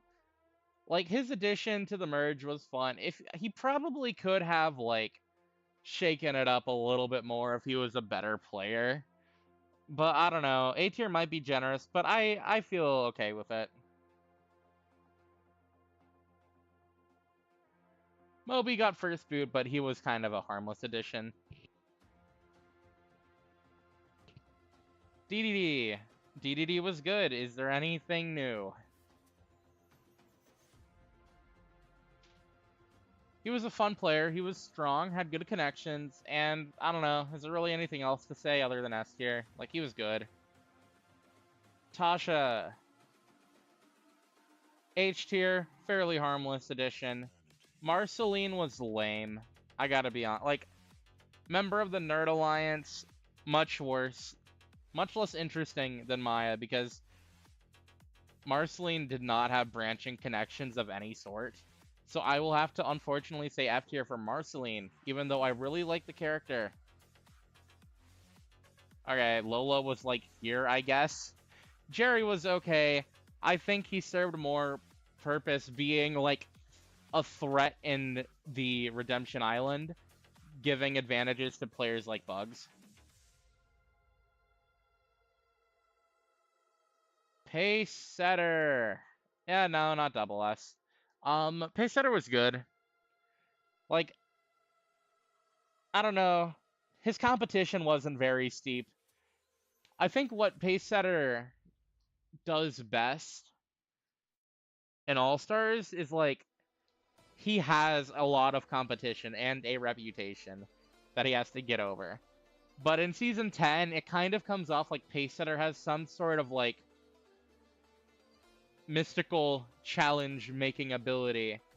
But he did play a very good game, and a good strategic game. I think his item finds were very clutch, especially with, like, Papyrus finding an idol right after he used his last one, or something like that.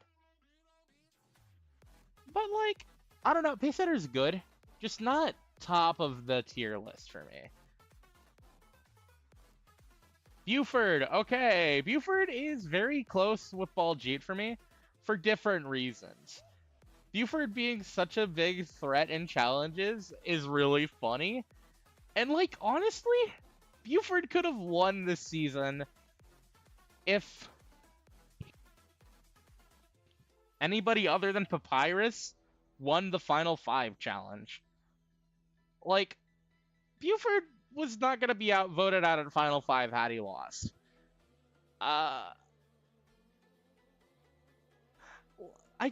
He could have won. He would have won because, and he probably could have beaten Pace Setter or whoever won the Final 4 challenge because of his challenge wins, and especially at Redemption Island.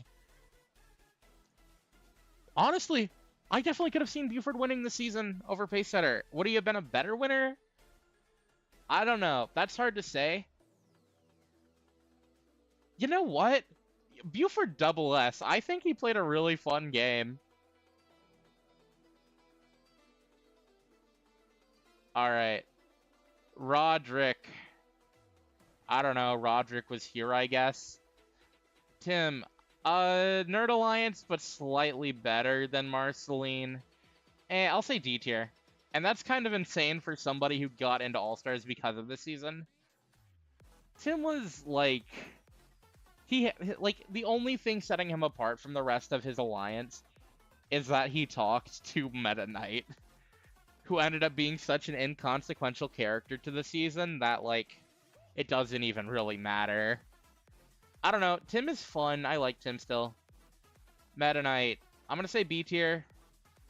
He didn't really add much to the season, but he wasn't a bad addition. I feel like he could, like, do much better in a season where he has better. Like, where he's on his own.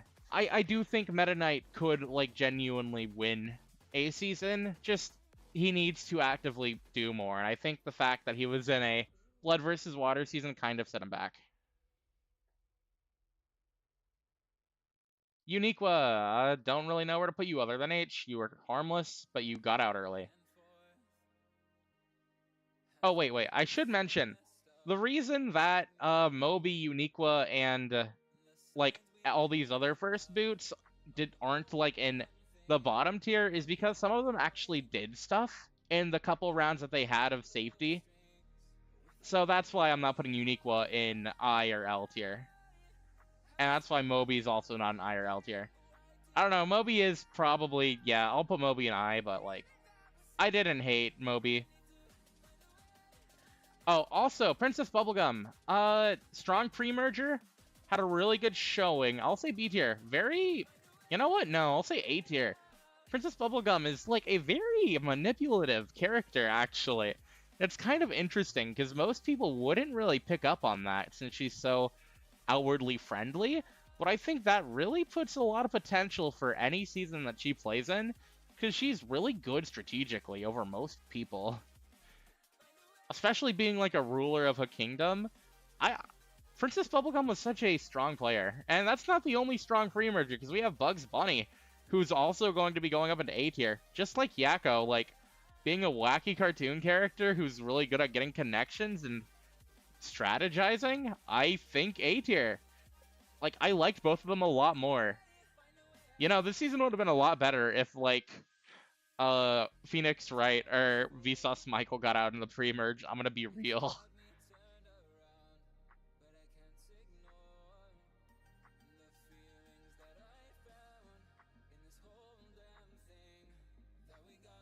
Alright.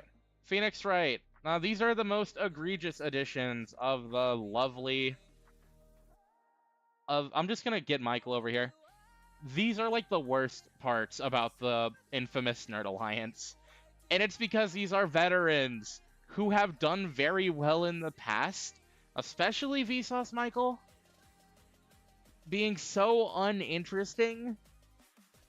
I think the disappointment factor makes me dislike these two more than anything. But it's just, these two choked, there is not much to say. Undyne was a pretty good addition. Like, I won't say she was particularly super interesting, but I did like her being here. I think D tier is good. I feel like she could have done well in the merge. Jessie, similar to James, but for a different reason. She was a good strategist, had good connections to Princess Bubblegum, and was forced to play off the bottom for a while, which is pretty good. I like Jessie, but I feel like she gets a little bit too much hate. She was fun. Yippee! We've got Season 11. Yippee-ki-yay. Red Guy, G tier, did not do much and actively did not try to save himself, and had to have Loopy do all the work for him. Curly Brace, choked an idle play and got out.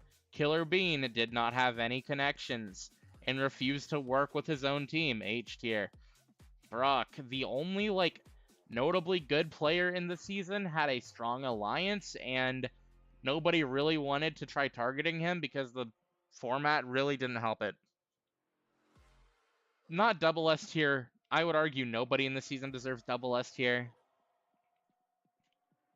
Double D, L tier, did not have a single event until round 4 where he got out.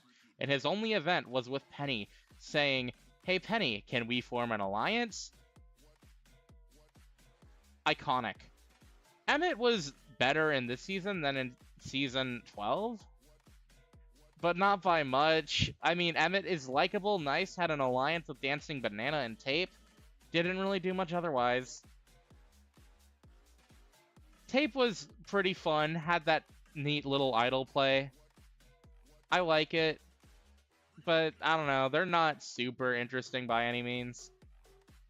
I'll say B tier. I think the fun part for me with Tape was just writing a character who had no personality. Little Mac. Austin will like where I put him. I don't know. The alliance with Brock was, it was pretty fun. I don't think him getting out to an auto elimination made sense. He probably could have won, because I feel like at the end of the day, he would have ended up betraying Brock and maybe winning off of it. I'll say A tier, because he did have potential, but he just wasn't super duper interesting overall. Like, he had good stuff going on, but like I don't know, I'm being generous. I'm gonna say B tier, but Little Mac could easily be an A tier. Gruntilda, first boot. What else do I say? You know what? Better than Double D, though. Hatsune Miku was part of a 6-person alliance and got out. F tier. Do not care. Jenny barely got any screen time, but still had good connections throughout the entire game. You know, despite her lack of screen time due to always winning, I will still put her high because I think that she deserves it because she had really good social connections. Rosalina, I don't know. She was there, I guess. Loopy, D-Loop, S tier. I loved how she used her like connections with a lot of different people. She was very well established in the cast, and surprisingly, I do think she deserves S tier because she was such a, despite being a weak challenge player, she had the numbers. And I think the best part of the season was the Trixie Birdly Darkwing Loopy alliance by a mile. And Loopy even had good connections early on, and actually was a pretty interesting player to watch when opposed to most other people in the season. Ted was here, I guess. E tier. Dancing Banana, has the awesome record of being, like, the second most voted player in this season with having, like, 50 votes. Here, let me actually get it up, because I do want to show you all the,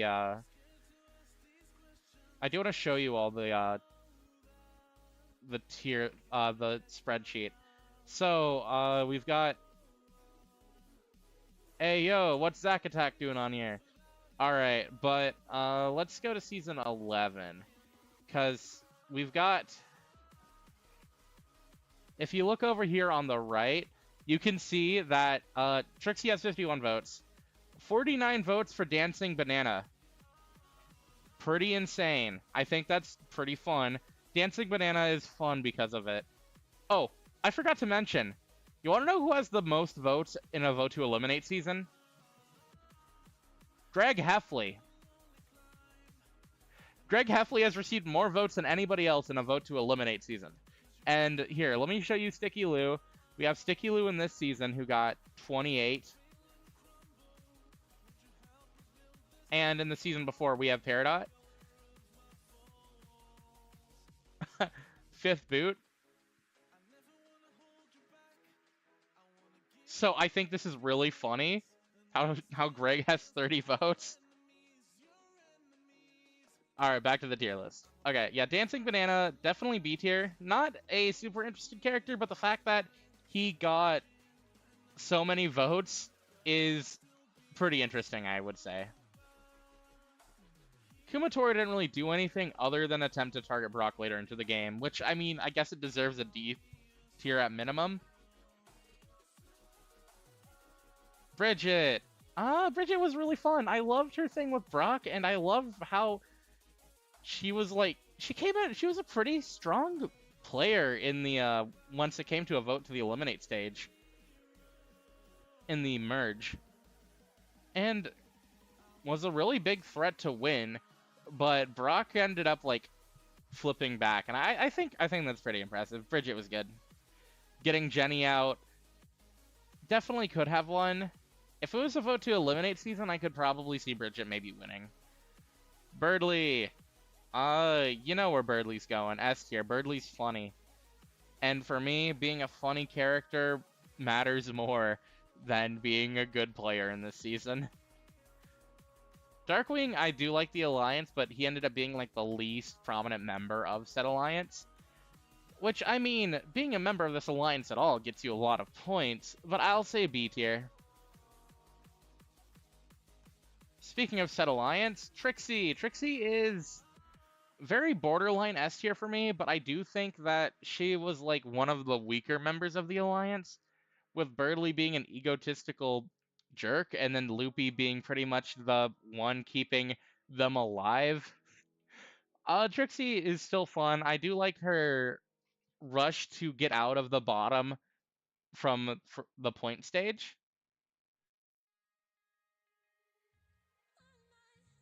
Merle Ambrose. I don't know.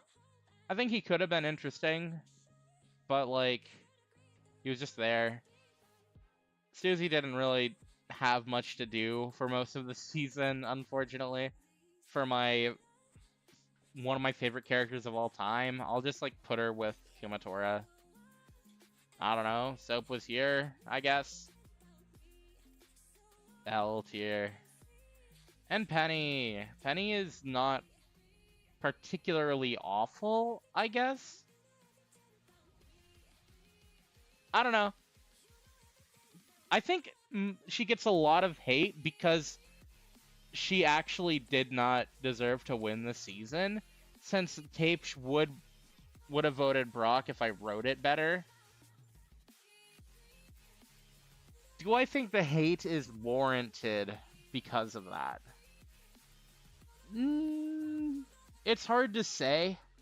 I'm not a huge fan of Penny's gameplay because realistically she didn't really do much until like the merge where she was working with Susie. I don't think she was awful, but she was definitely one of the worst winners by a mile. I will say C tier. Did not deserve to win, but, you know, she was there, I guess. Gordon Ramsay was fun. He took him a while to get going, but he had some good connections by the end of his run. Wish he got the chance to go further or come back. He'll probably be back soon. Kurumi Tojo, sorry Gally, whenever you rewatch the video and see this. I'm gonna say F tier. She had a nice alliance with a few players, but it really didn't go past that. Poe. Poe just kind of came off as like one of the weaker members of Brock's alliance. Not in terms of like overall performance, but just overall character-wise. I'll say E tier. Which brings us to Season 12. Season 12 was a really good season, and definitely like top 3 seasons for me. But let me just start off by putting Doof in double S. Nah. Just S tier. Doof was really good in this season, and seeing him get so far, oh my gosh, I loved it. But yeah, Doof was a very good player. He had a lot of positive connections and ended up being like a good role model for the younger players around him. And that's very respectable. And like, he was a very good social player, had potential for strategy. You know, whenever he's not putting himself in a role of being an evil scientist, I think Doof has potential to do very good in most scenarios.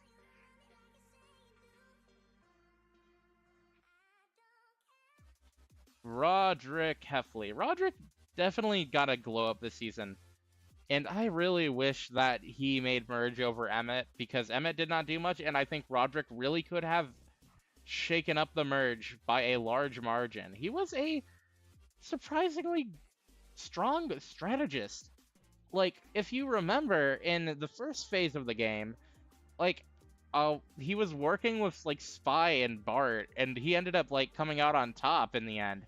And that's pretty impressive considering how I had, and he definitely could have went far and maybe even won. I'm definitely stretching it, but is silly. If there's any character in Kirby who would not win a season, it is Kirby himself. He's just too silly goofy to really do strategy. But that doesn't mean he's a bad player. It just means he's not gonna win. And you know, some characters are like that. Emmett did not do anything other than ally with Jesse. Yippee. G tier. Waste of a merge player. Luigi, surprisingly strong player. Had good connections across the board. I liked Luigi in this season. I will say he's like top 10 of the season. And I would say better than one of the finalists. You already know who I'm talking about. Gru was so good. I loved Gru. Despite pre-merger, Gru was noticeably he was a pretty good role model to like Butters. Or I might be thinking a little bit wrong, but he had good connections. I liked his gameplay. He was a very strong player, and his elimination really brought a lot of drama to the early merge. Markiplier. I don't know what I was cooking by not putting him in All-Stars, but like from last place to third, impressive. And honestly, he could have won in a couple different scenarios too. But yeah, Markiplier, very solid player. I think he deserved All-Stars over, I don't know, like Pepino or Double D. Ralsei was a solid merge player, but not super interesting. I'll have to say D tier, not D tier, that's too mean. I'll say B tier, a bit weaker of the merge players, but not bad by any means, because he's nice. He's like Darwin, but not as overly nice. And I think that's pretty good. Waluigi. S tier. He was such a fun, bombastic antagonist. He's chaotic in all of the best ways. And I think his gameplay really, like, helped him shine and give him, like, a big name by being chaotic, not really smart and aware enough to know that he's being a nuisance, but very solid by every means. Marker. H tier. Marker sucked this season. Double D. Double D was good this season, but not fantastic. I would say B tier. A lot of his gameplay really relied on others, and that's not necessarily a bad thing, because it's a social game. But whenever you're not the frontrunner of making connections, you're kind of bland in a way. Versus like players like Markiplier and Doofenshmirtz, who are the players with making the connections, it's kind of hard to really stand out whenever you're not actively approaching people. Bart was here for a short time, but he was good. Like, his elimination really helped Spy shine as an early villain. And what else can I say about that? He was good.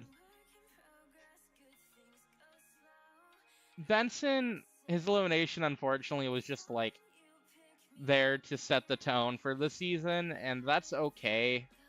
It was just a little sad because Benson was such a strong player with potential. Darwin is I tier. I don't know. He just kind of, I don't know, didn't really do anything other than try to be super nice. Shogunyan. You know, L tier. Shogunyan just got argumentative with Jesse and got voted out in an 11-1 vote. I don't know. Not very impressive. And I'm not really super well-versed with Yokai Watch, per se. But I would still say, like, some characters have potential. Just not Shogunyan, unfortunately.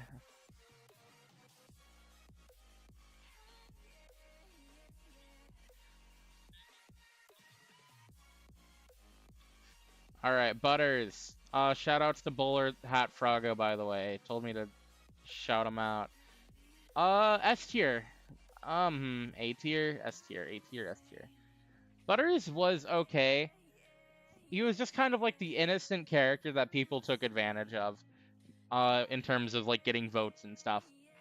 He had a couple good role models here and there, but I do think that in the end he is more of a follower than a leader, and that's okay, because he was still a very fun character, and I liked him. Z. Z is Z is fun. He's chill. He didn't really have much of a shot to win, per se, but I do think that, like, that's alright. Some characters can just be chill and just, like, be fun. Z was a solid player by that means. I wouldn't say he had a couple good connections, but in the end, I don't really think he was going anywhere. I'll actually put him in C tier. Talking Ben. Surprisingly, B tier. Talking Ben was a very strong pre-merger. I think he could have... I'm not going to say he could have won, because he probably wouldn't have, but like he was on the bottom very quickly on his team. Do you want to make a cameo, Galley? Here, let me hop in the mod call. Yeah. Hello. I forgot that's my Discord join noise. Hi, Galley. Hi, can you hear me? Yeah. Can the stream will hear you eventually. Okay, cool. Cool. So yeah, you're delayed. So I'm just stopping the YouTube so I don't have to talk to Just you. in just in time. We're ranking Mimi now. Hey, SS tier, come on, come on. Do you wanna easily. give us your thoughts on Mimi?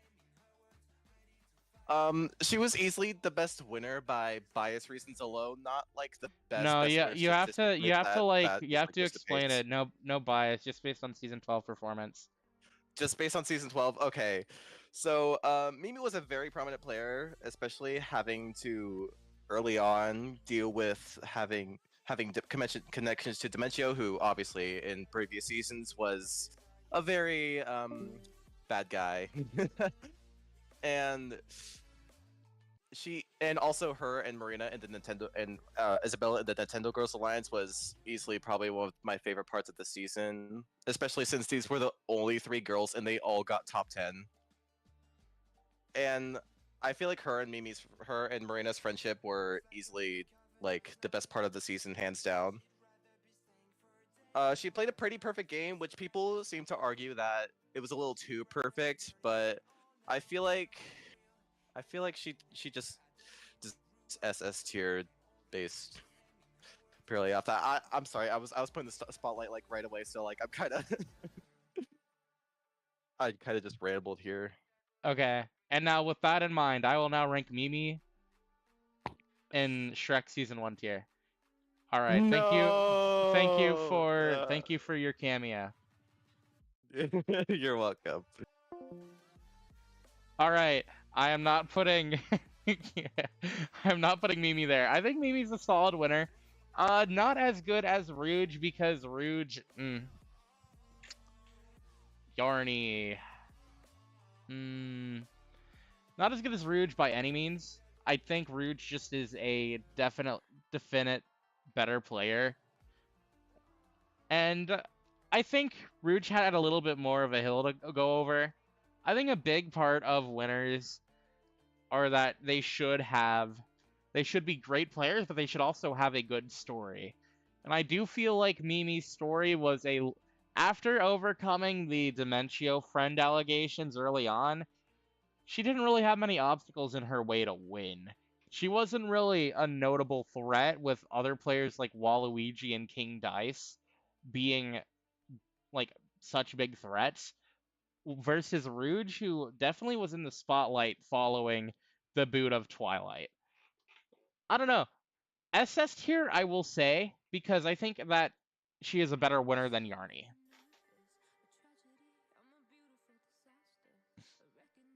Alright, King Dice. Despite, everyone thinking he's a huge villain, he didn't really do anything villainous, per se. He's not a bad player. Of course, I'm putting him high up. He was a good addition and a very strong player early on. nearly got out a few times, but in the end, I can't really put him super high because, like, he was the first merge boot. Verbal Ace, very strong social player. If there's any player who I would say didn't win that should be notable for their social game, it would be Verbal Ace. And I think that's because Verbal Ace is just like, he's very likable, has strong connections, and nobody really wants him out because he's well connected with other people. So I'll say S tier because he was a very big contender to win for a long time. Marina, I'm gonna be honest. You know, this is, if Marina won over Mimi, I would have been happier. The two are very interchangeable in terms of their win equity. But I will say, I think Marina had a much more of an interesting story than Mimi did because of how Jessie was beefing with her. She kind of was becoming a big threat, especially in challenges. If she won, this would probably go down in like my top 2 favorite seasons instead of top 3. Not to say Mimi was a bad winner. I don't think it brings the season down that much, but I think Marina would have been the perfect winner. Which makes it sad that she was the biggest threat at Final Four, and she was very vulnerable too. So I can't really say anything other than sucks, I guess. But Marina is very good.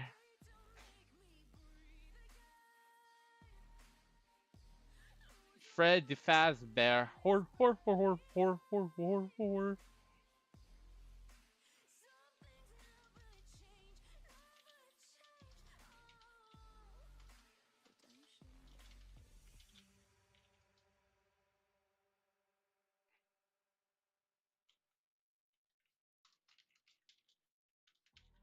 Hold up, I gotta find it.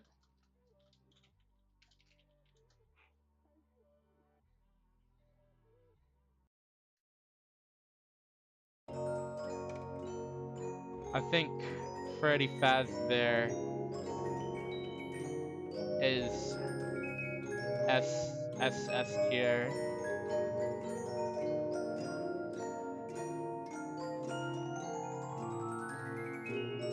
I don't know. Actually, Freddy is like, I was a big FNAF hater by the time I included Freddy, so I just put Bro in for a first boot.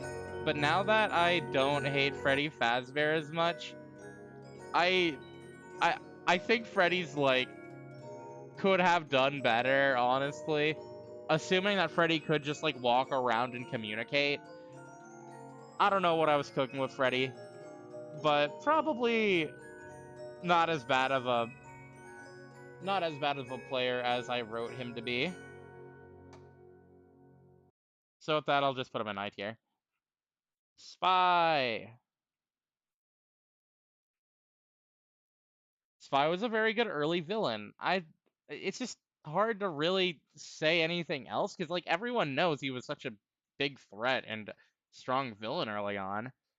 There's nothing really else to say about it. He got out he got out like in the pre-merge because he was a threat. And like he didn't really have any way to save himself, but he was a very good addition to the cast. I am very happy with my first TF2 rep. Joe Gardner was probably the most forgettable player this season because while others may be worse, like he's the worst of the people who aren't memorable. I'll put him in H tier. Isabelle is definitely the least notable member of the trio, definitely because she had the least strategic potential and had the least directly going for her. That doesn't mean she's bad, it just means that she's significantly less interesting. Jessie! Oh, I love Jessie. Jessie was fun. Zacatax will like this. A very strong leader type character. I love how he beefed with Marina for being a threat, and I actually love how like the two have like this special inter-season, inter-timeline rivalry with each other because Jesse's such a big like stuck-up jerk that he can't get over a petty grudge. And I think that A tier is very fitting because he was a very strong and important member of the cast. Um, I'm leaning towards S tier because he's a lot more notable than everyone else in A tier. But he's definitely low S tier. And Nathaniel Bandy. Nathaniel was another one of the strong pre-mergers, like alongside Gru, Talking Ben, and Spy, but definitely weaker than all of them. Like Bandy just didn't really have the strategic chops that the other three did, and I think that he was good, but like his journal ended up coming in clutch for Mimi at the final five, and I think that was fun. And I think Bandy really does have potential, but just unfortunately as is. He's not as interesting as the rest of the pre-merge players, but he was a good player. Not bad by any means.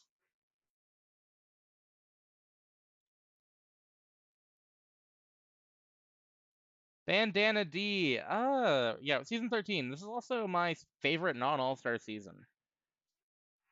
Well, actually, this is probably my favorite season. Not the best season, but like it's my favorite, I think. I really like the theme for the season. Bandana D was a fun pre-merger, had some interesting moments. I don't really think there were that many bad players this season. Gary. Gary was a very fun player. Working with the antagonist was an interesting direction for him to go, and I love what he did during the season. Definitely S tier. Not S tier, but he was good. Abigail. We're going back to back S tiers because Abigail's also very strong. Having good connections with different players. I loved how she ended up working with So near the end. She was a very like interesting player out of the heroes, and I don't really know what else to say other than Abigail was fun. Abigail was a strong challenge player. She was good. Megamind. I think it's funny that he's on Heroes, but it does make sense in his lore. S tier? Nah, A tier. He's kind of like Gru for me, where he was a very major character early on, but got out around the halfway mark. And yeah, Megamind was great. I liked his play. I liked his performance, and I liked how he kind of like defaulted to working with the villains. I thought that was fun. He kind of relapsed, and I don't know. He was a big threat, and I really like how like he was a very big hurdle for Soda. So he was a very big like hurdle for Soda to overcome by the end. Wander was fun, but lacked the strategic ability to really stand out. Arl choked with a win token after being cut for so many seasons. It's a little sad, but I do like her a short time that she played. I don't know. Elise is probably the weakest player this season. I didn't really, considering she was just chosen to fill out the whole Dan versus trio, there really isn't much to say with her. She's not awful, but like she's not a great player. She was kind of a jerk early on and didn't really do much on the heroes team. Realistically, she probably shouldn't have even been in this season. She probably should have been in like a a season that had a better theme.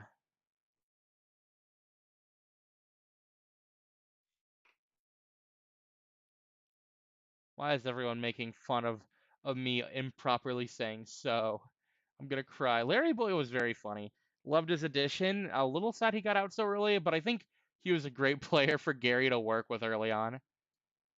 Miles Morales was a very big turning point for this season, being taken out by great item plays. Miles was a huge threat, and I loved his performance so much. But I do think that his elimination was very important. Star. Star was good, but not nearly as good as Gary. I think that she was very on par with Wander being one of the lesser interesting characters, though her working with So was pretty interesting. I'll say A tier because I think she's basically on par with Megamind for me. Nah, she was awful. I'll redact my previous statement. Okay. Raven was the most invisible player this season. I mean, I guess it kind of fits with her personality, but like she kind of just came off as boring near the end of her run. She didn't really do much, but you know, she was a potential threat that people were afraid of. Samus was a very strong player, and I like that about her. She could have gone further, but she just wasn't as interesting as a lot of other players around her, unfortunately. So I'm gonna have to say B tier. She's good still. Jack Horner, not the worst first boot. I think he was funny. He had some good events. Not definitely doesn't really have potential to go far in a season, but like H tier. Bill Cipher, F tier, so the thumbnail makes sense. All right, Bill is like A tier. He was a very good early antagonist, and you kind of need that in a season. You need to have like those early game antagonists that kind of like stick out for people. And I think Bill was a good one of those, and his elimination was a lot of fun too. Armstrong needs to stop getting so much hate. He was a pretty good player, especially with his connections to Gary and Gus. Like, you know, he was weaker than those around him in terms of strategy, but like, I liked him. He was good. I'm a big fan of Armstrong's character in Metal Gear Rising. And I think now that I'm a little bit more familiar with Metal Gear Rising, I would love to include him in another season because I feel like there's more places for him to go. And that's pretty I don't know, he was fun. I liked him a lot. I'm so glad I included him. Standing here, I forgot to put the music back on. I love his battle theme. It's so good. Airy. If there's any joke pick that I think was not as funny on a rewatch, it was probably Airy.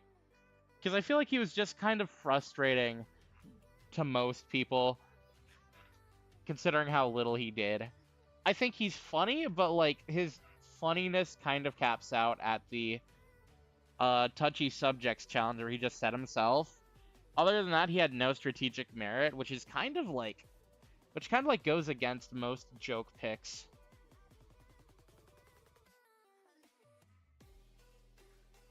All right, Sephiroth. People say he was purple, but he was just plotting in the background. Like, I don't know. Sephiroth was such a I don't know. I love Sephiroth. He is a very strong player. Like, I'm not gonna say he was like top of the list, but like he's Miles Morales tier for me. A very strong member of the team, had a lot going for them. Sephiroth had a lot of strategy, especially around Satori. And if he hadn't gotten out when he did, he really could have been a major threat in the merge and been like the lead villain. If he got his way and made it. He definitely needs another season on his belt, though. Satori. You know, Toho characters usually never miss, and this one keeps the tradition going strong. Satori may not be the most overtly interesting character on a first glance, but the idea of a mind reader with depression is a very interesting dynamic for a character to have. I think Satori had a lot of really good moments, especially with Monica and So.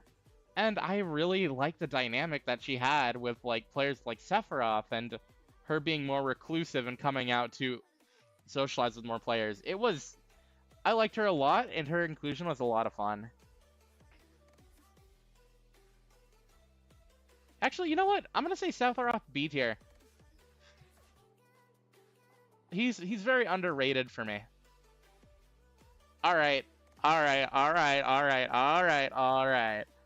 The biggest reason why I love Season 13 so much is because it has probably my favorite winner. And I know that's a hot take considering Rouge is right there. So was such an interesting mastermind considering how he had to play around players with such incredible power like Sephiroth and Armstrong.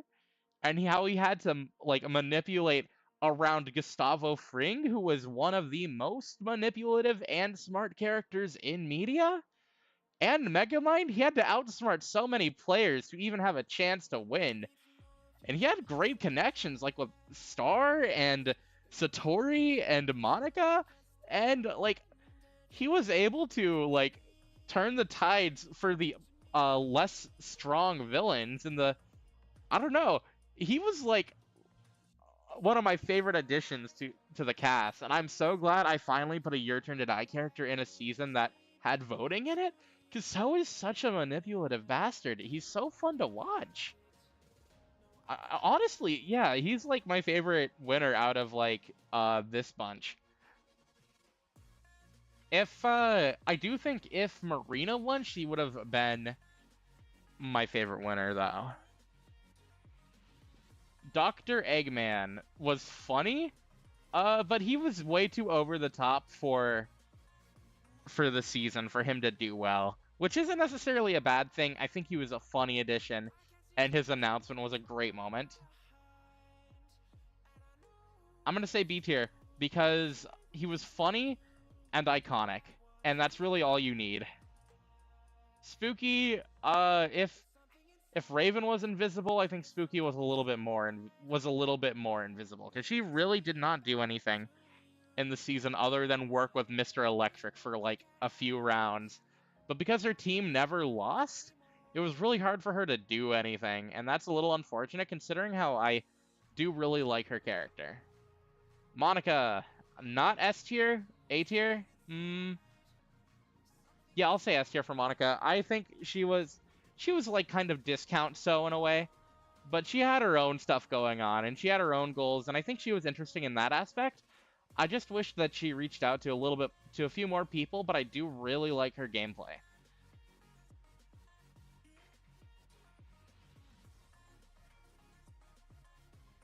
Mr. Electric, send him to the principal's office and have him expelled. Alright, Mr. Electric is funny. I don't know. He stands out to me a lot because he was such a genuinely nice player on the villains team. And like he had okay connections on the heroes. If he made it to the merge, he could have played both sides and he could have been interesting. But I can't rank him based on his potential. I think he could have done really well, but as is, I think he's all right. Like he's not awful, and he's not super great, but I like him a lot, and his inclusion is one of my favorite joke picks out of any joke pick I've had. Gustavo Fring. Where else do I put him but Double S, baby? Breaking Bad characters go insane. What can I say? They are just like... Breaking Bad is such a strategic show that any character from it realistically has a chance to go super far. Like, all the characters have a lot of strategy potential in a scenario like this, considering how manipulative people in the series are. And I think that translates very well with Gus, who very well could have won the season based on this. Based on smartly using players like Armstrong as a shield, or just trying to mastermind behind the shadows. And that's where Gus really does great, and I loved his performance this season.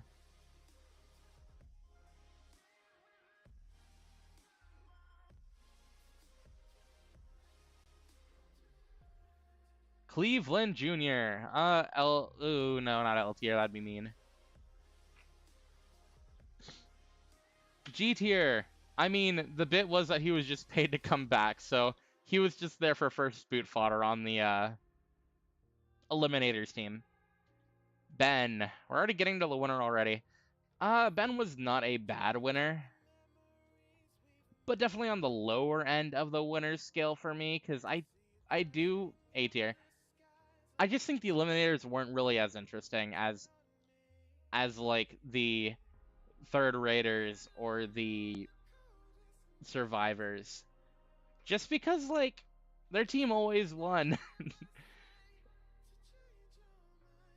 He wasn't bad, but I do think his alliance near the end was one of the lesser interesting parts of the season. Considering how like strict he was to sticking to the alliance, I do think it's a bit of a weakness in the end. Inspector Gadget. You know, okay, like B tier, Gadget was fun, but he kind of is like in the same boat with Ben. You know, like the Eliminators were not as interesting in the fact that he got out pre-merge really stunted a lot of potential that he had, but he was still fun, and I still liked him. So he gets B tier. Della Duck, I'm gonna say A tier since she was the Eliminator that really stood out the most. And I would say not like worse than, not like better than Ben, but I do think she would have been a better winner overall if she had made it to the merge, but she was a very big threat.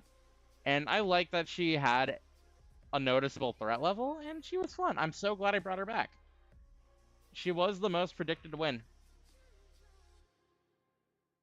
Yonkyo was funny. A very funny antagonist, but like, so it does feel like it was in a way that was a little bit forced, honestly.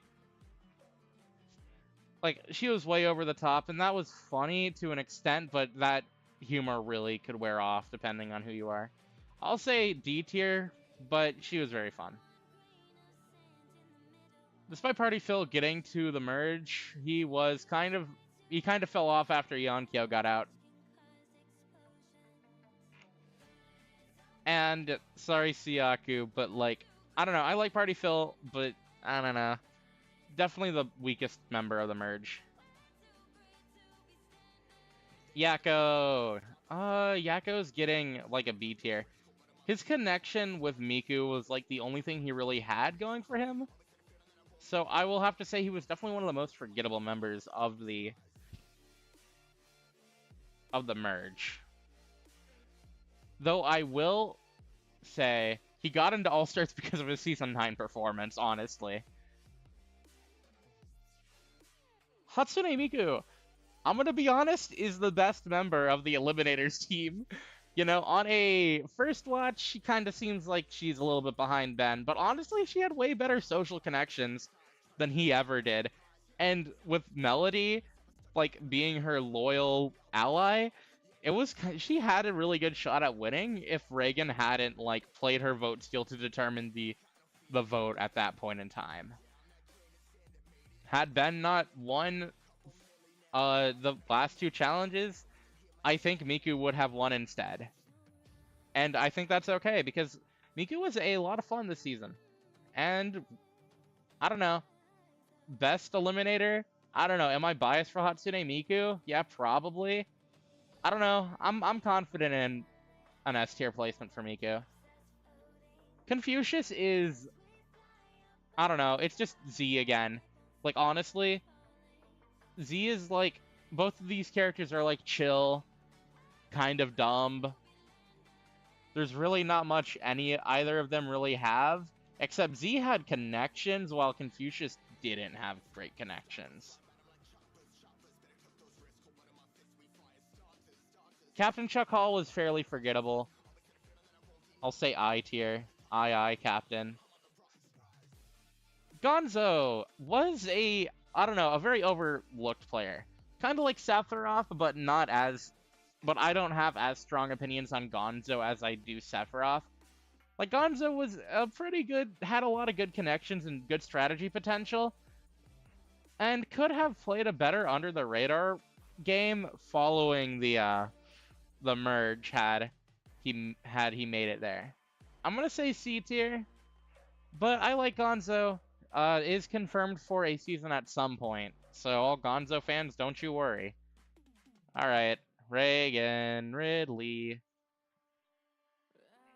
Is anyone surprised? She's like the mix of funny and a genuinely good player. Reagan is... I don't think she deserved to win over Ben, per se. Like, Ben... Like, she would have been a funnier winner, and probably a more well-liked winner. but I don't think there was any way that Reagan was winning that jury. And I think 3 votes, it kind of blew my mind. But she was such a fun player. She actually had a really good social game. Let's see. 0 votes the entire game. If she played up into her social game at the end, in the jury speech, I feel like she would have won over Ben. And it's a little unfortunate she didn't, because I think Ben is a little bit of a whatever winner. Should have been an All-Stars. Incredible social game. Had connections all across the game. I don't know, she was very interesting. I wouldn't say she deserved All-Stars over Lose Token. I would say she deserved All-Stars over, I wouldn't cut any of the Season 7 All-Stars, probably. I would say over Magolor, maybe. But I'd say Reagan is probably the funniest character that we've ever had. I do agree Magolor is a little bit weak, but I do think that his inclusion is very good in All-Stars. Lose Token. Why does everyone hate Lose Token? He's so funny. Okay, but let me explain. Lose Token is funny. Okay, moving on. Alright. Lady Luck is also very funny. I think the Third Raiders team was like peak comedy for CEO. Season 14 was a much more lighthearted season, and I do think that the trio of Reagan, Lose Token, and Lady Luck, the trio definitely brought the season up a little bit, because otherwise I feel like they would have been kind of weak. Magolor wasn't an exceptional player, but I am happy that he rejoined. He was a good strategist early on, but he never really got to do anything with his strategies near the end. I will say he was like a C-tier player, because he didn't get a chance to do much, but I am happy that he was brought back more than anything.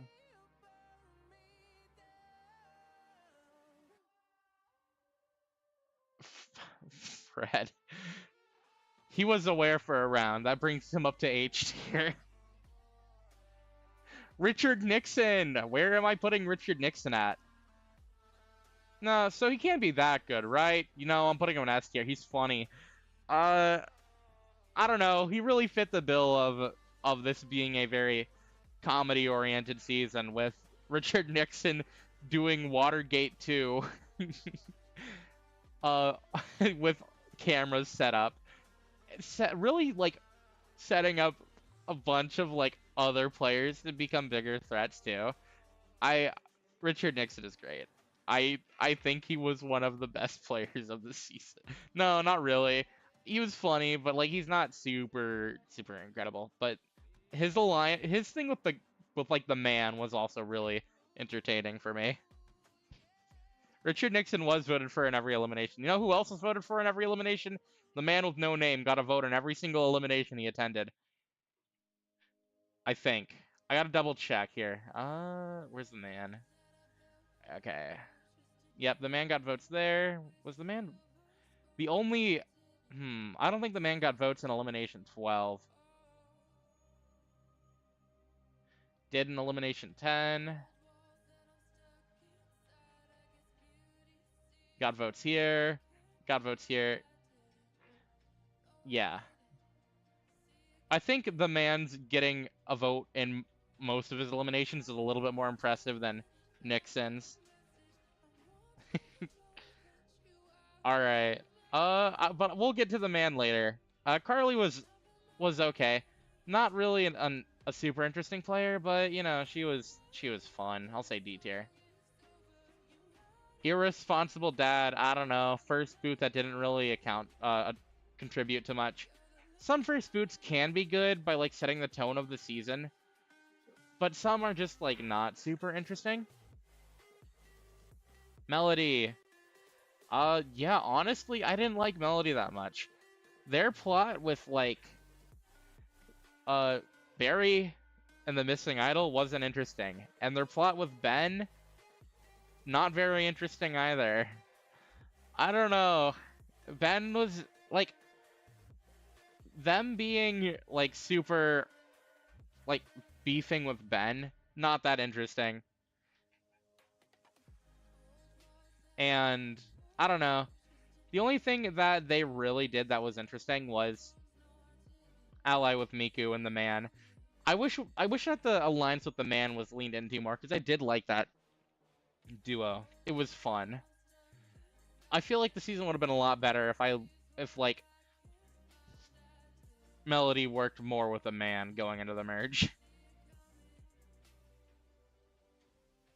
Sam, Onella. Yeah. Do I need to explain why? Sam was just an incredible like strategist, and his bag of endless items was really funny, especially contrasting against Reagan and working with Lose Token.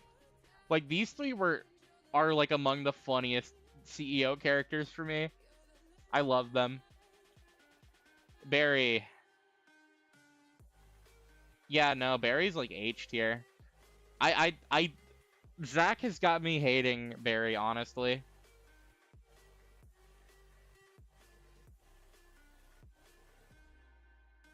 And the reason why is just because Barry just lingered on the stupid idol for too long. They didn't contribute to any strategy at all. They weren't very funny, unlike most of the cast. And I don't know, they just kind of didn't really have any purpose to fill in the cast by the end of it. The man with no name. This may be surprising as well. S tier. I think the man with no name is a very important character. Because his alliance with Sam Lose Token, his connection with Richard Nixon, Melody, Speeder, he had a lot of good connections, surprisingly, and he got a vote on every single elimination and managed to survive all of them except for the one where he got out in a revote. That's no, it wasn't to a revote, it was to an idle play, where he got the least votes out of them. And that is funny to me. I think the man is an impressive player by every means. And I think he's like one of, I don't know, is he underrated?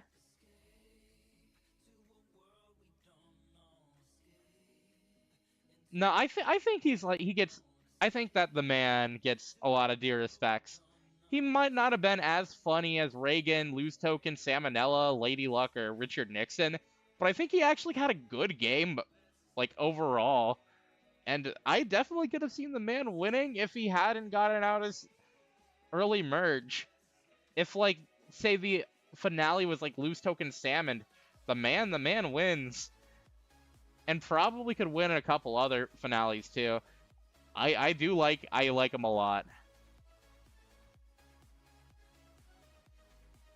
Speedrunner Mario did not do much, unfortunately. I really like the character idea. I'm a little bit sad with my execution of writing Speedrunner Mario. He just didn't really have any role to fill by the time he got out. And the big season. All Stars 2. We're starting off strong with Fenico. We're going to be seeing a lot of high-end lists here. Fenico really had an amazing glow-up. She went from a pretty solid character to being a very sneaky strategist, working with Sam, having to deal with his bullshit the entire season while also stealing Pacesetter's idol and not even using it. Like, she she was very solid all around, and I think that even though some of her connections were a little bit weaker, she was great. I loved her. I am so happy that she came back. Marina. I gotta say B tier, honestly. Marina isn't bad. I just think that in this season, she was probably one of the weaker players in the merge, because she wasn't as interesting as others. I did really like the V and Marina dynamic, but I feel like without Mimi, Marina didn't really do much. And with Jessie getting out so soon, that also kind of led to Marina losing a lot of her connections early on. And unfortunately, that just means I have to keep Marina in B. Okay, what am I what do you all think I'm putting Sam at? Is there any surprise Sam's getting double S tiers? Like, come on. He had no excuse to get this far, but he was incredible. He was so funny. He had great connections too. Saul Goodman, you know, despite getting out really early, he's going into S tier. He was a very fun early antagonist. He connected very well with Sam, had a good rivalry, so that fake idol round was incredible. And I think even though Saul got out at the end of it, like, he served his role perfectly, and I would not change a thing about him. He was great. So was on the bottom for a very long time. And while I might not be nearly as fond of So in this season as I am with So season 13, he had a very uphill battle to climb, and I love what he was able to accomplish here. And I don't know what else I can say. So was great, and I'm glad he came back, and I'm glad that he was such a major player in the season. Because So was great. Star. Unfortunately, I really didn't like Star in this season, and I'll honestly say L tier. The way that she beefed with, like, So kind of felt out of character. And I mean, it kind of was an excuse to get rid of her early, but, like, still, for any Star fans, I kind of feel like they'd be disappointed in the way Star performed, because she was kind of just a jerk the entire time.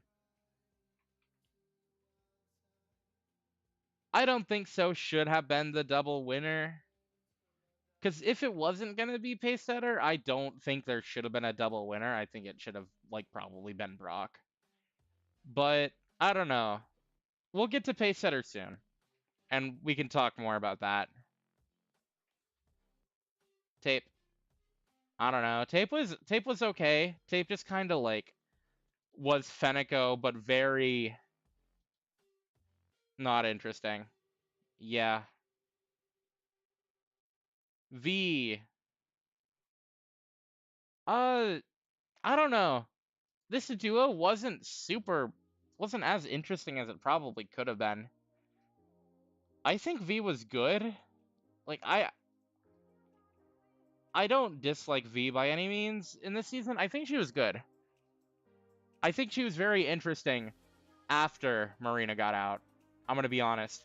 I think the fact that she was so connected with Marina for the majority of the season actively drags her down from being a top tier player for me. And it's a little unfortunate because I like V in season 9 way more.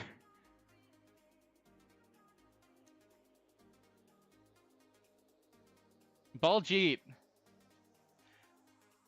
Why did he become the villain, and why was it funny? I don't know. Baljeet in this season being a villainous player, it's kind of incredible. He kind of took to, like, the mastermind role, and I love his elimination being, like, the best elimination in the series. Yeah, now that I say it, I think V is, like, A tier, unfortunately. Baljeet was great. Definitely not the top of the season 15 SS players, but, like, Baljeet is definitely SS for me. Birdly. Oh, I am so tempted to put him in SS, but he really doesn't deserve it, because he just got far because nobody wanted to vote him because no one thought he was a threat, and I think that's very funny. And the fact that Birdly got 7th place, incredible. Like, Birdly was a lot of fun this season, and I'm so glad that he came back and did as well as he did. L tier for Double D. I don't know. I had this idea ever since I put Double D in Penny. Ever since I was thinking of bringing Double D back, I wanted to follow up that one event Double D had in Season 11 with Penny by having Double D and Penny become some sort of dynamic duo that would, like, blaze through the game together, but they really didn't. They really just kind of hit a wall as soon as they started working together. Everyone on the team was more interesting than them. And like Double D was only in All-Stars because I had this idea that Penny and Double D would ally and become the dynamic duo. And unfortunately, this is like my biggest regret of the season, putting Double D in at all over Markiplier. I think that the season would have been much more interesting with Markiplier in. Gary the Gadget Guy was, there are a couple characters who are like tone setters, who serve well to further other characters' stories. And this is especially the case with Gary, which while he had good gameplay, was mainly here to further the story of Rookie and Pang, and set up Pang as such a powerful strategist.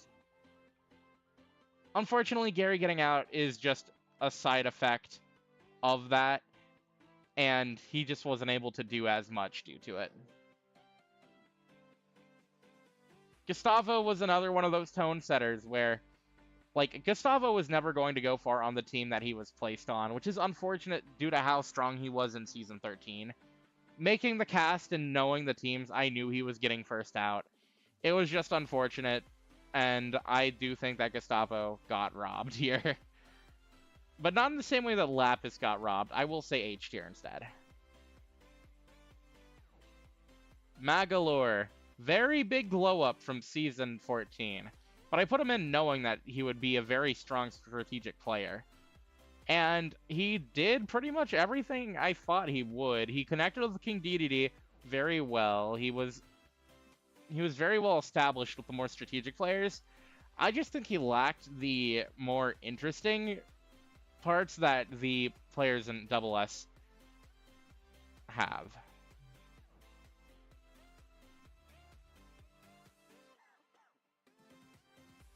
Yeah, Penny is Double D, but I think she's a little bit better because she made it a little bit further.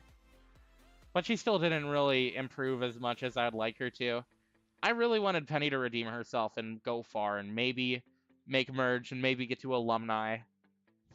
I predicted her to be like I predicted her to get like some sort of redemption.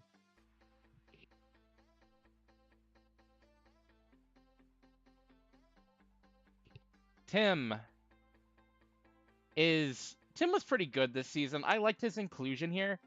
It was a kind of random pick, but like I like the pick. He had some good moments, and he had some like he got a good chance to like interact with a lot of people, make up with players who he was on bad terms with, and like become a very possible threat. I really liked his dynamic with Brock. I think it was honestly like he had, I'll say A tier. I think he had a lot of good connections, and I definitely feel like he could have gone further. I think the biggest takeaway of the season is that Brock was very good. And I agree. But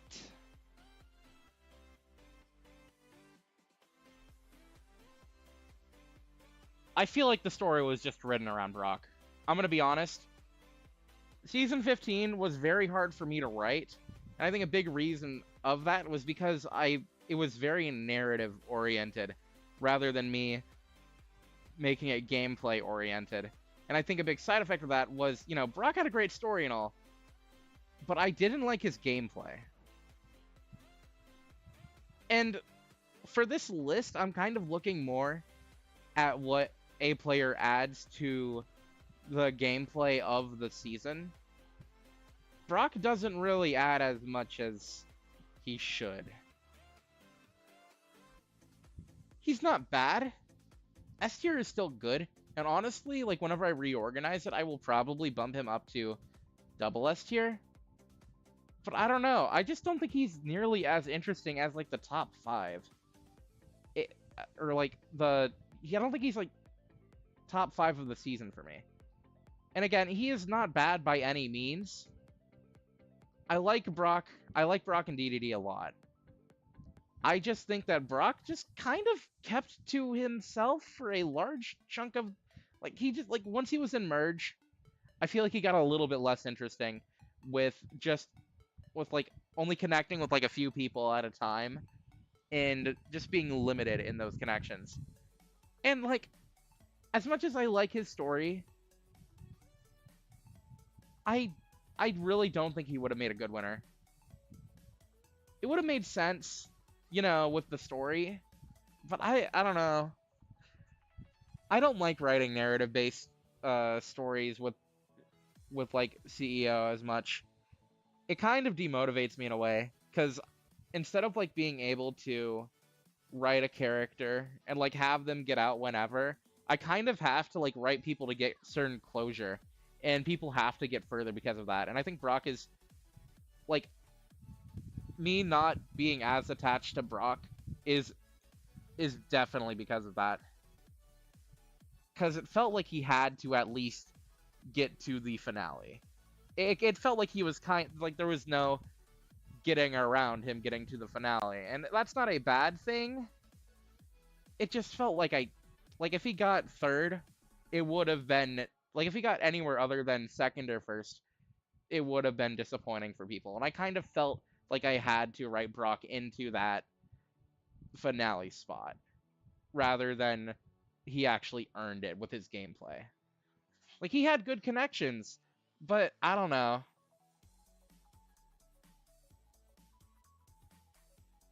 Cynthia was a very strong player, but honestly, the weakest of Brock's core alliance.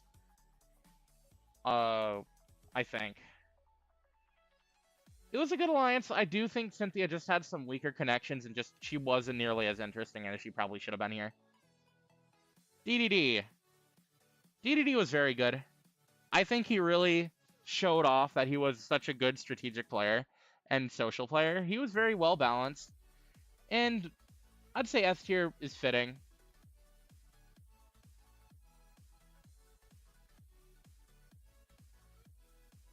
Yeah, Cynthia was robbed, but I don't think she really added as much to the game as much as I would have liked. Jesse was a very fun addition, but I don't know. He was a lot weaker this time around because he got out so early and didn't get to flesh out a storyline other than like being down bad for Rouge and like beefing with Marina again. I don't think he really had an interesting plot this time around, and it's unfortunate because I like Jesse a lot. I don't know. He was a little bit butchered. Loose Token was not nearly as funny this time. Like, I liked him being in the season, of course. It just felt like his curse was kind of something that I had to force.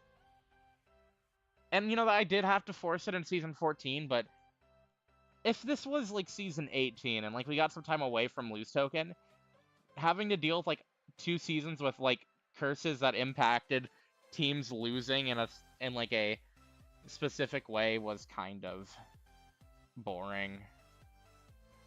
I don't know. Season 14 Loose Token is much funnier.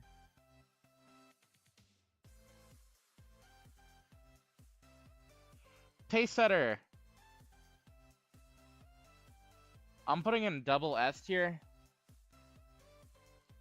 I think a big reason why he feels like such a good winner to me versus anybody else in the cast is because he had so many hurdles to overcome in the season versus any other character.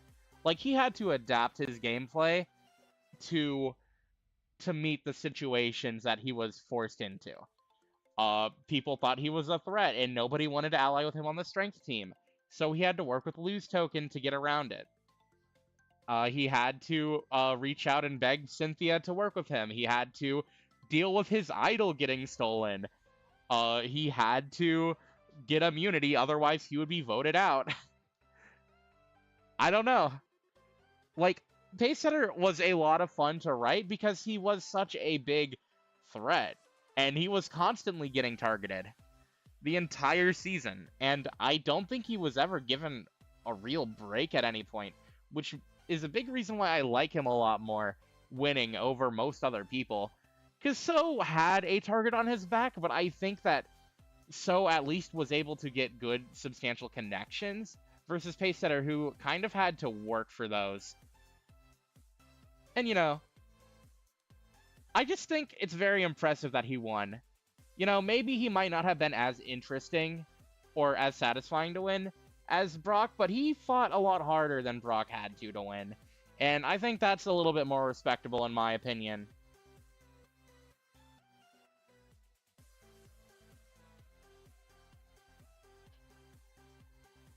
So I'm going to say Pacesetter's probably top of the tier list for right now. Pepino goes into L tier. I did not like his inclusion. Dementio should have been in here.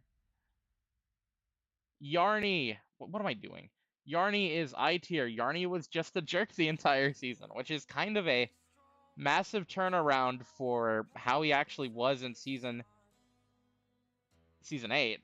I don't know. He got a massive downgrade. Like, I liked his if he didn't get out so early, his connections with Brock would have been a lot of fun. I don't know. Yarny was good, but in season 8, but just really felt bogged down here. Abigail. Abigail was okay. I don't think she was very interesting in the season. So I'm gonna have to say D tier. She didn't really do as much as I would hope, and I mean, that's alright. Ben also was not very interesting this season, which is unfortunate. But he didn't really have anywhere for his character to go. Benson is kind of like C tier. I don't know. He was a good player by every means. I don't know. It's hard for me to really get attached to his game. I don't think he had great social game, and I think his strategy was pretty lacking. Overall, he kind of felt like he was just hanging on there, not really doing much, versus a lot of other players who were actively doing much.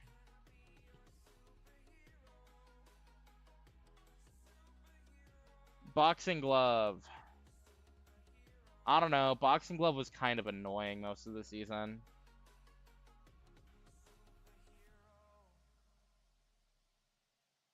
It's just, I don't know. I don't like the type of character that Boxing Glove is. I don't like the forced sympathy thing. I think it was boring. I think it was annoying to write.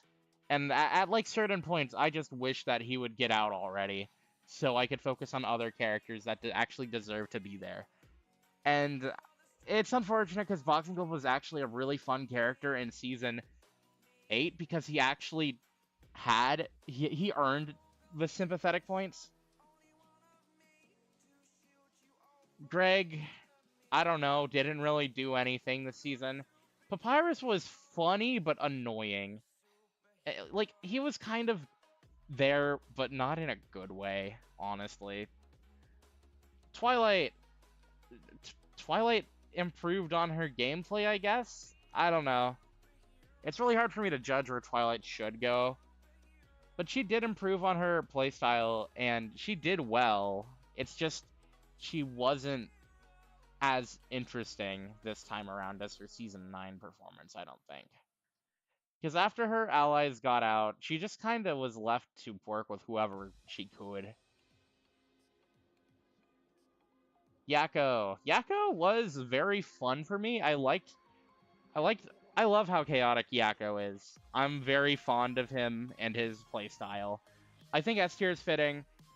At the end of his run, he wasn't really doing much, but he was a very major powerhouse at the beginning of his run, and I think that sticks with me a little bit more than his late game kind of burnout.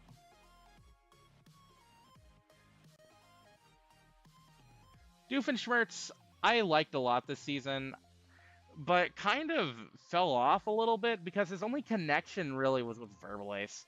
And Verbalace already wasn't a very interesting character this season. Jenny is the biggest upgrade for me. From A tier, from like B tier to A tier, or wherever Jenny is. Oh, I think it's B to S. Jenny was a very powerful player. We finally got to see her social game in action, and we got to see her at her full potential here, and I think it was great. Jenny probably deserved to make merge more. But Jenny was great in the season. I am very happy that she was brought back, and I hope we get to see more of her.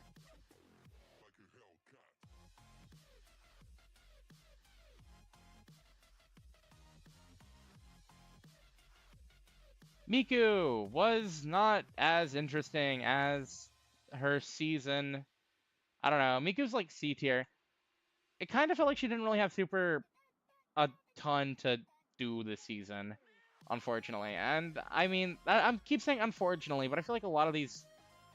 Okay, I think Benson B tier, but she was there for most of it, and I don't know. Not really a great player. Mimi, I'm gonna be honest, she could, if she didn't get out the way she did, she could have been.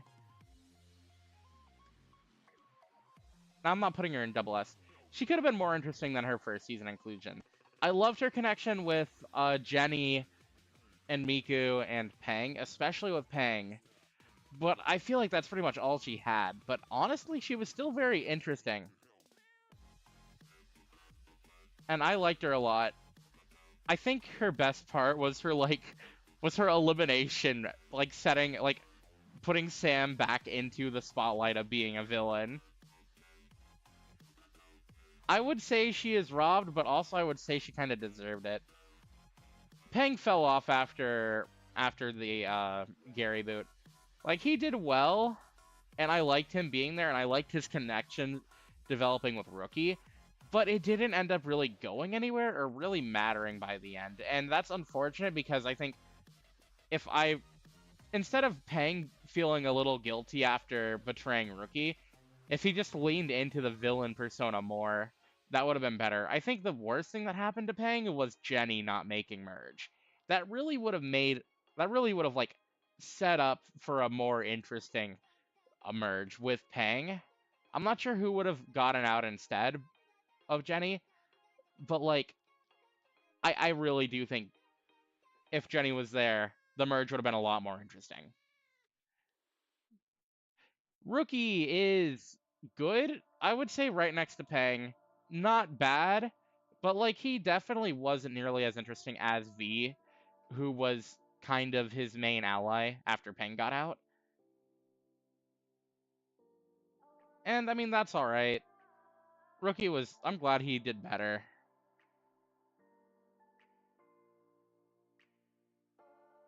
And we only have a couple more. Rouge. Rouge was not as visible as she was in Season 9, which I think is a bit of a detriment. She was very good at, like, setting the tone and dodging elimination somehow. So I'll say, like, B tier, but I do think that she is a little bit weaker than Mimi. And like, she's kind of B tier for me. She was good, but it was kind of hard to pick up on what she was doing, like, throughout the game versus other players.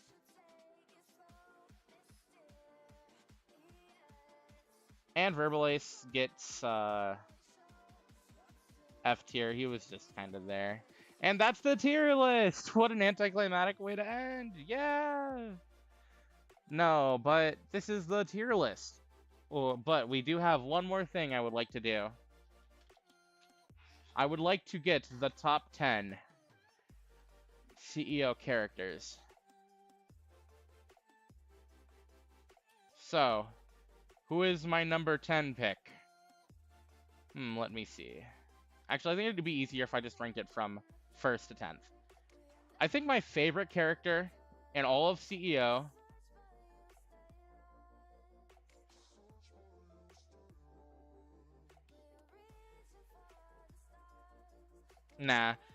Sam Onella is my favorite character that has ever played in CEO.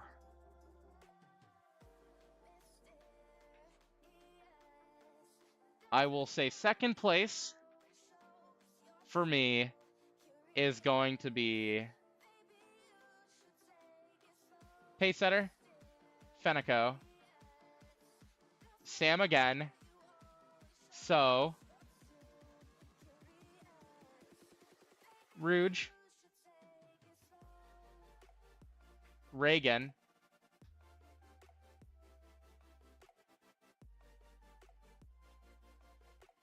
Season 7 Grim,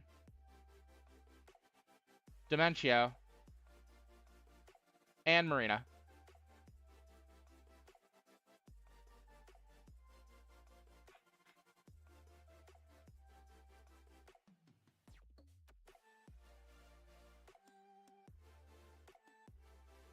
And I will rank this. So is on top here. And then I will say, Grim, Saul, Gus, Baljeet, Sticky Lou, Charles. Actually, wait. Mimi should probably be higher. Mimi here. Buford on the bottom. Okay. Yeah.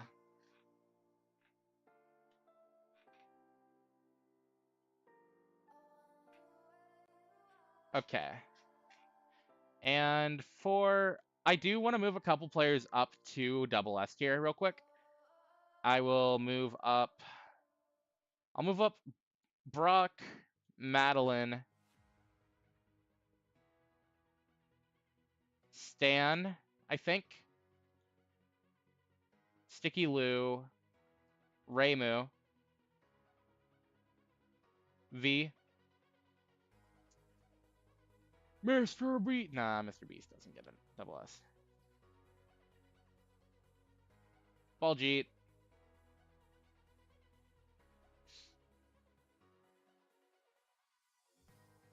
Honestly, I'll say the man. Actually, nah. I think Miku is very good, but not like as Saul.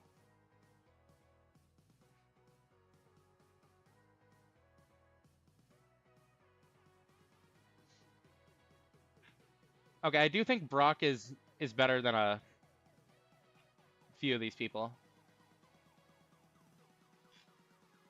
Okay. Say Puff Puff, why not?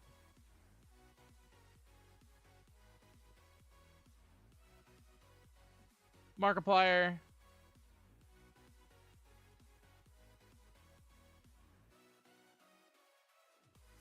And Magalore, why not?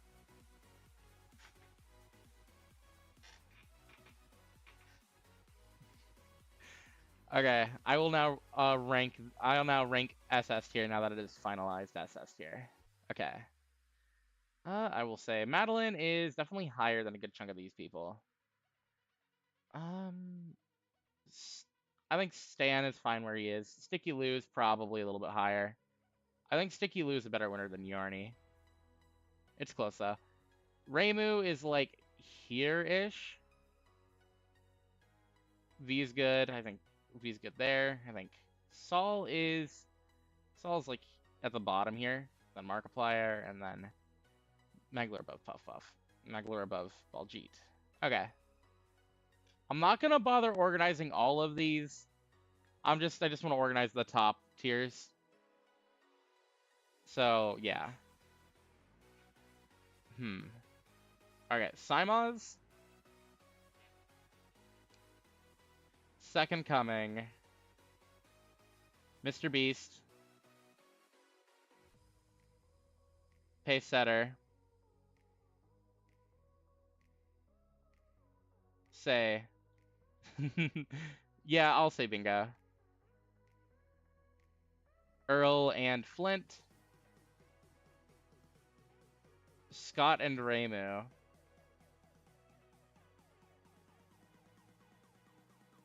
Button. Gary.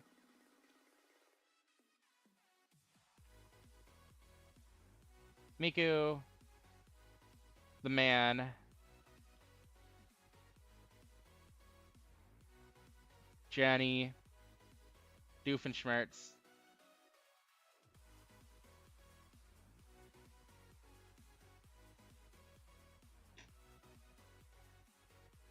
Gumball and Darwin. Marks.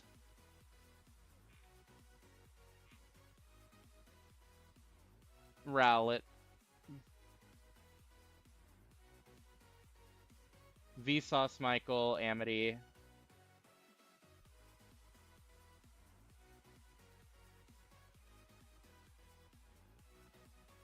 Satori.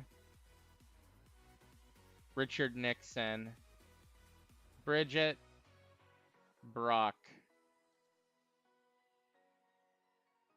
Brock over Bridget. Nah, I like Bridget more, I think. Hitachi and Memorific.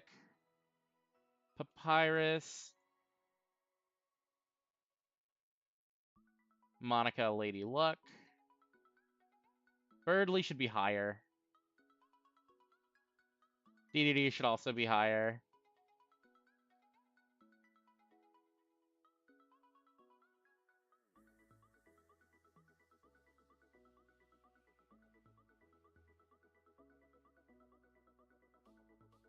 Loopy, Sans, Boxing Glove, Cynthia, DDD,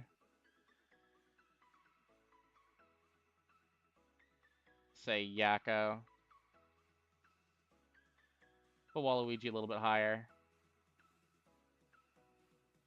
Say Verbalace is like around here, and Abigail is gotta be a little higher. Abigail's like there. Alright, yep. I think that is good for the top 3 tiers.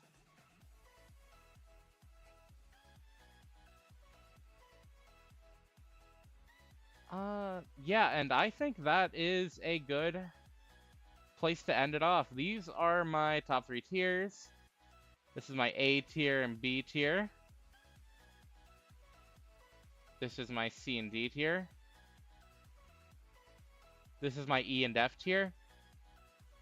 This is my G and H tier. This is my I, L, and Season 1 Shrek tier. And yes, I will eventually do this again with the Season 16 and every other Era 3 season.